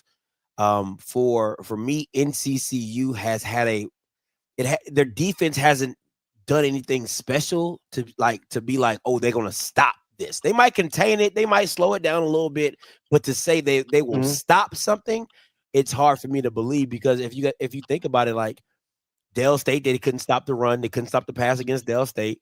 And Dale State ain't known for passing. NCCU, right. Norfolk did whatever they wanted to do. So I can't see that defense waking up and saying, hey, today is the day we're gonna stop somebody. So I think South Carolina State, if it becomes a shootout, I think South Carolina State just wins the shootout, if I'm being honest. Perry, what you got? I feel the same way. I have liked the way South Carolina State has battled back a lot more than what I've seen with North Carolina Central. And I think now with Chris Mosley possibly out, then you look at the fact of Walker Harris. Me personally, I thought we would have saw him progress to be a lot better than what he is to where he is. I totally agree. Yep. I thought you would hear Walker Harris name as potentially Black College Football Player of the Year, Offensive Player of the Year. I thought that's where he was about to ascend to, and he does not seem to have gotten there. He seems to be a decent quarterback, but he's not the quarterback that I thought we would have been raving about by this point in the season. And for me, I think that's going to be the difference maker, especially with Chris Mosley out. And I just like with South Carolina State. It's like with South Carolina State, next man up, and it don't matter who the next man is. They find a way to get it done. And it's good team football. And that's what you see out of South Carolina State, a program. And that's what I like about Chinnisberry. I totally agree. Well, on Walker Harris, man, like I expected him to be, a head and shoulders above everybody, not even just in the MEAC, but like you said, Perry, and Black college football. You know what I'm saying? Like he should be in the same breath with an Andrew Body. You know what I'm saying? But he's not. I feel like he does just enough to get by. He doesn't do anything great or super extraordinary to make you feel like he's that guy. And I picked South Carolina State, but one thing South Carolina State can't do, they can't get up early and then fall asleep like they did last year, because we all know that NCCU is playing this game at home, and we do know they can't throw the ball. With Chris Mosley being out of the game, I don't know if that's confirmed, but I'm going off of UP. If he's out of this game, this is going to be a game where, Walker Harris can, prepare himself to be in the mentionings for, HBCU Player of the Year. But it's going to be a lot on his shoulders. And the thing with South Carolina State, they lost a lot last year, especially defensively. They don't have those dogs, and they don't stop people the way that they did. But looking at their team in the few games that I've seen, they do just enough. You know what I'm saying? They don't give up a lot of big plays, and they do just enough, to give their offense an opportunity to keep them ahead in games where the defense don't have to, have a lot of pressure. But this is going to be a great game, and I can't wait to see what happens. But I appreciate y'all, man, and good show as usual, brother. Hey, appreciate the call. Let me say this. At first, I didn't understand it, and maybe I still don't kind of understand it, but I do have to give credit to Chinnisberry of how he allowed both his quarterbacks to play the season out. And when one kind of just stood out above the rest, he kind of just rolled that wave as he did. So, but again, when you only got 5 games, you got 8, you got 6 or 7 to play with, and they don't really matter. That's great if you win them. It ain't the worst thing. You can do that. You can't do that in the SWAC, right? Like I can't play around with quarterbacks for 4 to 5 games and lose conference games, and then I put myself behind the 8 ball. He's able to do that, and he uses that to his advantage. So got to give him credit for that. Mr. Lawson, coming to you. Hey, how we doing this evening? Good. How you been? Man, I can't complain at all. You should be. Morehouse lost. No, I'm messing with you. Hey, listen, it's a process, Scotty. It's a whole process. I I got a question for Perry though. I started this way. I'm so hyped because I'm headed to my first Celebration Bowl. I bought my 3 tickets and can't wait to get down there. When I saw the first one, I just think about how far my Aggies have fallen. Speaking of processes, it's 10 years now. And this decision to leave the MEAC, I'm not going to revisit it. I'm just going to ask Perry this question. When you look at where your program was 10 years ago, can we agree in Baton Rouge, the problem ain't the coach. It's dysfunction in athletic programs. And until y'all sit with that, I don't know how it gets straightened out. In the last 5 years, how many coaches have you gone through, Perry? What, 3, 4? Jason Rollins, Eric Dooley, Terrence Terrence. and Dawson At Odom, but he some walked point, away. yeah, at some point, it ain't the coach. It ain't the coach. And I think it is the coach. I think when you pick the coach, to be honest, I will be fair about Perry, how Dawson many Odom. have you picked? Huh? How many have you picked, dog, in the last 5 years? But just because you How pick many- the how coach many and then you coaches say have it you ain't the picked? coach, you can pick the wrong guy for the job. Yeah, you've done it 4 times now. Yeah, so what you saying I mean, is the not program- the coach then? The program hasn't gotten better. So every time you made a move, like the program it's not even treading water. It's the coach. My point is just, I think it's deeper. It's deeper than just bringing in a new head coach. And maybe I don't pretend to be close to that program, but I just feel like it's time to look at the AD and above to be like, before we bring anybody else in here, what else needs to be cleaned up? And you know better than me, Perry. I could be willing to be wrong on this, but I just don't think if you go buy a Porsche and you don't change the oil in that motherfucker, guess what's going to happen? The engine is going to go bad. And it's going to be like the lemon next door, you know, where your neighbor can't afford a car note. But let me say this. Great facility. Let me Great say attitude. this. Even in the midst of all of that, and you talking about between A&T and us, we've still been to 2 SWAC championships, even as bad as we are. And I'll stay right there with you, Perry. When you got to those championships, what type of game was it, Perry? Let's be real now. But I'm saying, I'm still saying when you talk what about type of game was it? You got mollywopped. But my thing, I'm going to your question. Your question, okay. You said, is it the program or is it the coaches and everything else? Even the bad coaches finding a way to get to a SWAC championship. So what I'm saying is it is the coaching, because if we can get over that hump with a good coach, maybe the bad coach is making it to a SWAC championship at something. So the foundation is there. We just got to get the coach. So when I say I believe it is coaching, because even with that, we still play for championships. So Perry, let me ask you this. A good coach is smart enough to know a good situation. And all I'm saying is somebody threw out Chennis Berry earlier. Now that A&T left the MEAC, I still have to try, okay, what squad am I going to follow? I chose South Carolina State. I follow them. I want them to get to the Celebration Bowl. My thing is, I think Scotty's on point. If I'm Chennis Berry, what's my why for going to Southern? And let me be clear. I think you got a dysfunctional AD. And then I don't know where it goes beyond that. But the only reason I say that is, how are the other programs doing? Like, I just looked at Southern, and you should be so much more. If we can look at football, but I think football is showing us some things that translate in other areas. And that's all I'm saying. If I'm Chennis Berry, why am I going to go into a dysfunctional house? It doesn't compute for me. All right, I'm going to go on to the next point. The next question that I have for y'all. When you look at the MEAC, there's 6 schools in that conference right now. My question to y'all is,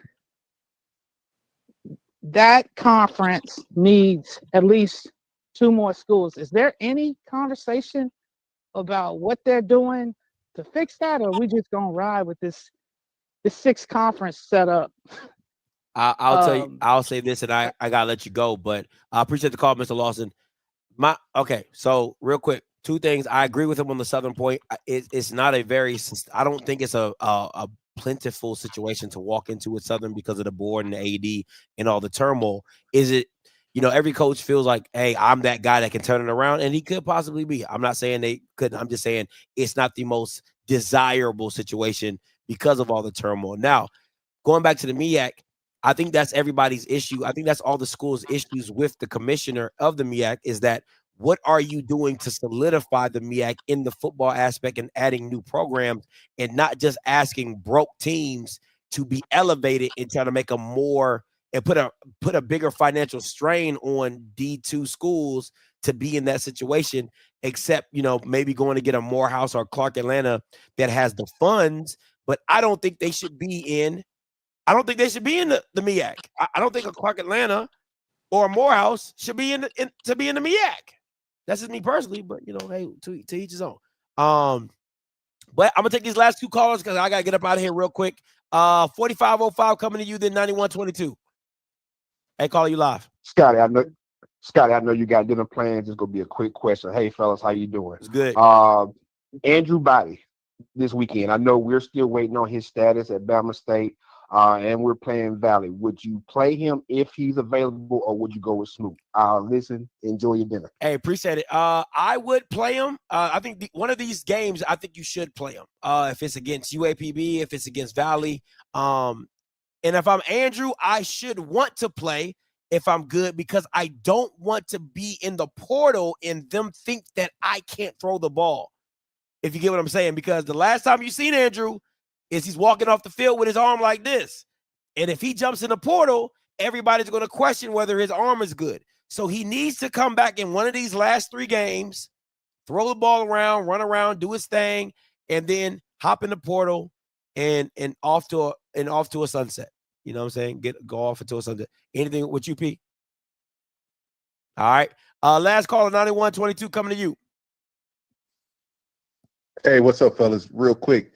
I was wondering why. What's up, Scotty and Perry? What's good? I was wondering why these coaches don't, not the programs, the AD and stuff, don't go to like North Dakota, South Dakota State and get some of those brothers that's coaching on the sideline, DCs, offense coordinators, that's assistants, and get some from the Montana States or whatnot, or get some of the coaches from the MAC that's brothers sitting on the sideline coaching the DC coach, the OC coach, special team coach, and also get some of the assistant directors that's helping out on the MAC side, and also up as far as with the Montana State or whatnot, get them to be some ADs. Think outside the box. You're just recycling down soft ADs and coaches from that area. You keep recycling the same mentality. They got the same mentality. They're gonna recruit the same. They're gonna manage the same. That's all I got. Appreciate it. Okay, let me say this. I think, listen, the one thing that I've always prided myself on is I'm not an HBCU homer. Like, I'm not going to be like, oh, everything about HBCU is great. Listen, it's no different than if somebody was working at, let's say, a Walmart or Piggly Wiggly and they hear rumors that you don't progress. Like, if I worked at Walmart for 7 to 8 years and a friend of mine is like, hey, I'm thinking about going to Walmart. And I'm like, man, don't come here, bro. Like, you don't get promoted. They don't promote you. They don't do this. You're not going to be enticed to go. And a lot of black coaches and a lot of coaches, black, white, Hispanic, polka dot, stripe, they know that they have HBCU football has the stigma of getting stuck. HBCU coaches become HBCU coaches. They become the Chitlin circuit. It becomes a stuck mentality that they can't get out of it. So you have to understand why guys who are at Montana State or at the MEAC, who are close to their goals and dreams of going Power 5 or a higher level P4, or a low level P4, why they're not enticed to come to the HBCU where they could possibly lose and be stuck. You just gotta, that has to be you have to keep that as a realism, right? Like, that is what it is. What you got, P? I'm with you on that. I think it's a tough conversation that has to be had, that it's an understanding that have we done so bad as a conference where we've scared people away? Like, literally, have we done so bad as a conference where we scared other people who look like us, because it's supposed to be for us, by us? The HBCU, the experience, the SWAC, the MEAC. But have we scared folks that look like us away so bad to where they say, I don't want to go there? Because if I go there, what's the possibilities that I may not make it out? Yeah. I almost sound like the hood, don't it?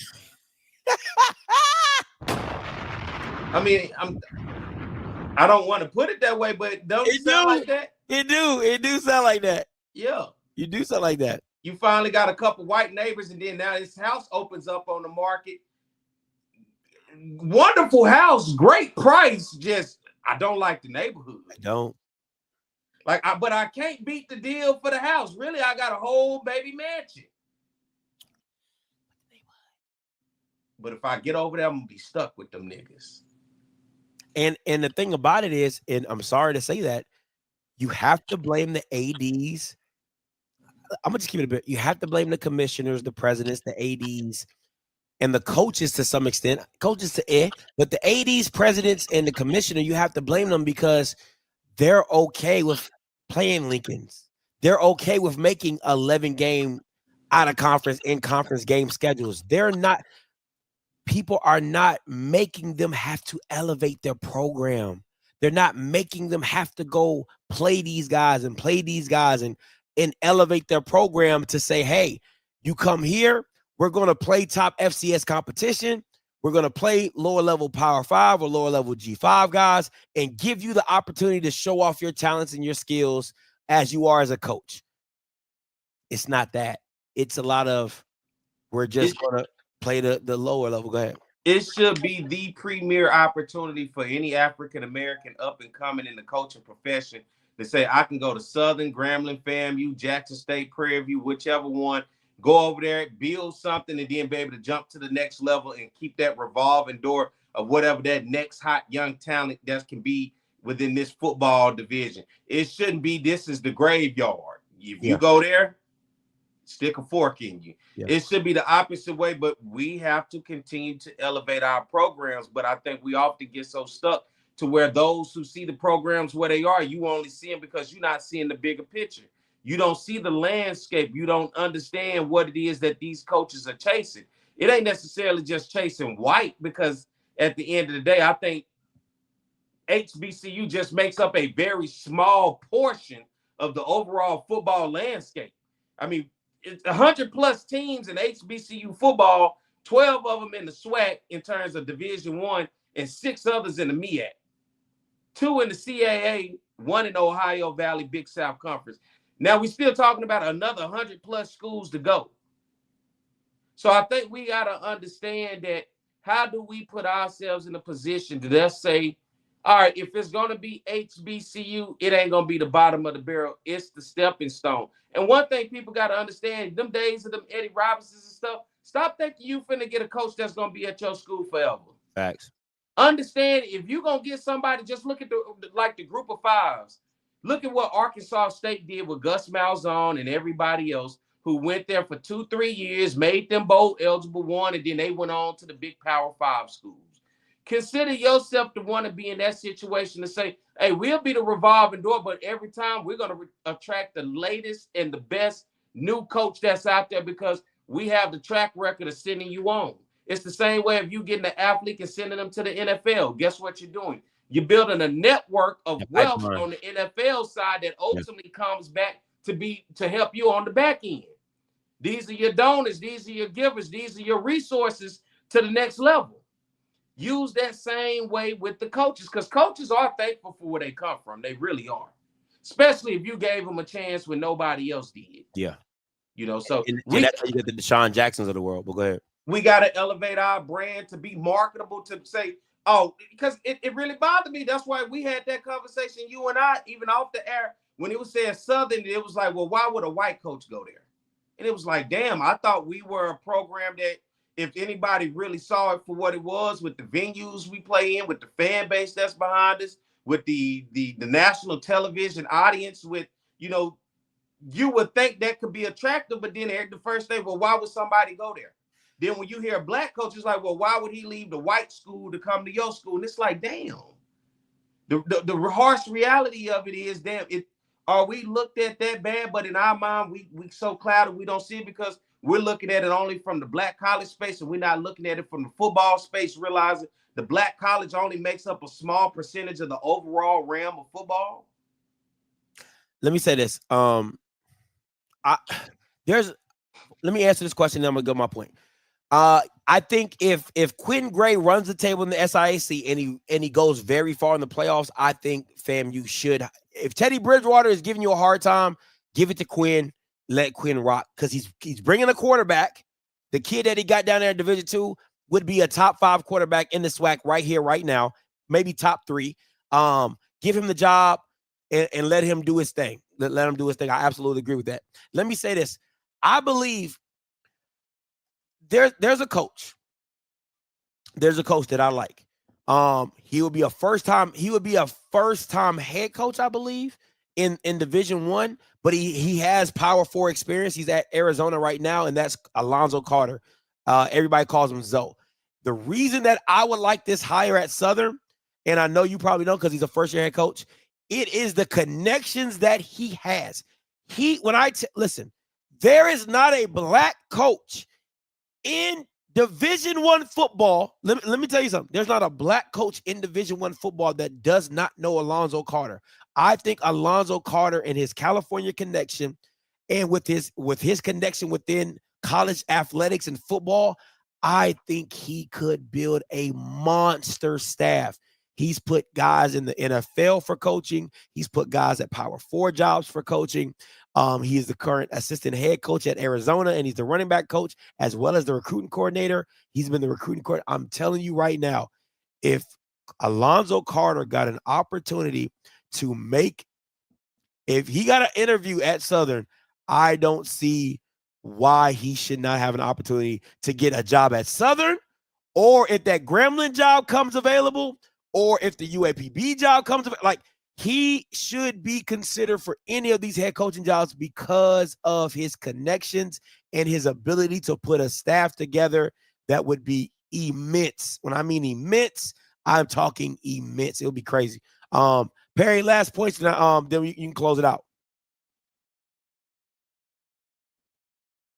What you want to point on? No, that's it. Your last points, final thoughts. Oh, I don't have anything, Scotty. I mean, I'm drained out. For real, I mean, I'm not going to keep harping about a Southern head coach, you know, because I know there's other teams that's going to probably be looking for coaches too. I think I've talked about the Southern situation over and over and over. And, you know, and to go back to the previous two callers ago, you know, I don't know if he had heard early in the show when I was talking about the coaching search, but as I talked about, we saw with the FAMU coaching hire how political That's fair. That's fair. And that was in everybody's face, right? Yeah. It was open to the public. It's happening at Southern. It's just not open to the public. But what you witnessed at FAMU is what happens at Southern. FAMU just had it out in the open, and you was able to see it. So I want people to understand that, especially for the Southern coaching hire, that what you saw happen at FAMU happens at Southern. It gets political. People get in the mix. One person say this, somebody else say, and then you don't know who's on whose side. You don't know what agenda is being pushed, because for us, it's happening behind closed doors. So, you know, I'm just sitting back for the ride. We can get on here and say what we want all day, but once again, money talk. I ain't one of the big time boosters or donors. I'm just a guy who just like you, Scotty, who uses my mind to critically think and go around and look and say, hopefully I can put the best whatever on the platter for you to look at. And maybe you will look at it instead of just going by what you've always seen and think. But other than that, everybody, you can catch me on the Jaguar Journal on 107.3 FM in Baton Rouge every Saturday morning from 7 a.m. to 9 a.m. And if you don't be able to listen to it on the airwaves around the Baton Rouge capital city area, you can watch it live on our Facebook and our YouTube channel. You can subscribe to the Jaguar Journal YouTube and then follow the Jaguar. We're on Apple Podcasts, Spotify, X, Instagram, Facebook, as well as On the Yard Network across all social media on YouTube, X, Instagram, as well as Facebook. And Scotty, I know it sounds crazy. I'm going to 2 games this weekend. How is that possible? Arkansas and LSU plays at 11:45. I got approved, so I'll be there at 11:45.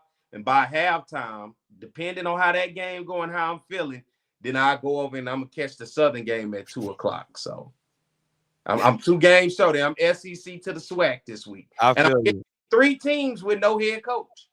Oh, yeah, that's wild. Yeah. Arkansas, no head coach. LSU with no head coach. Southern with no head coach. So I don't know if that's ever been done. I'm trying to break a record of how many teams with no coaches in college football one can watch in one weekend. I think I may set a record. You might. I'm gonna tell y'all, all you callers, man. Listen, man, y'all. It's real funny when I tell you I got dinner at 10, and y'all want to call in at the last minute. They calling in? No, I'm just saying I had to lock the call lines up because man was still trying to call in. So I was like, nah, yeah, no. But I just told you I got dinner at 10. I'm a whole married man. You know what I'm saying? And y'all about to get me in trouble. Like, come on, bro. Like, y'all already know what it is. But anyway, listen. Just blame me. Blame Perry. You know, Perry, man of the people. Just blame me. Tell her I apologize. I got guys writing Silk the Shocker haikus. Anyway, listen, I'm gonna get up out of here. Listen, until next time. Hey, make sure y'all come back on Friday, Tuesday. I got the Norfolk State show, Coach's Corner Tuesday as well. Wednesday, the breakdown with Mike. Me and Zoe should be going live on Friday. Let me see.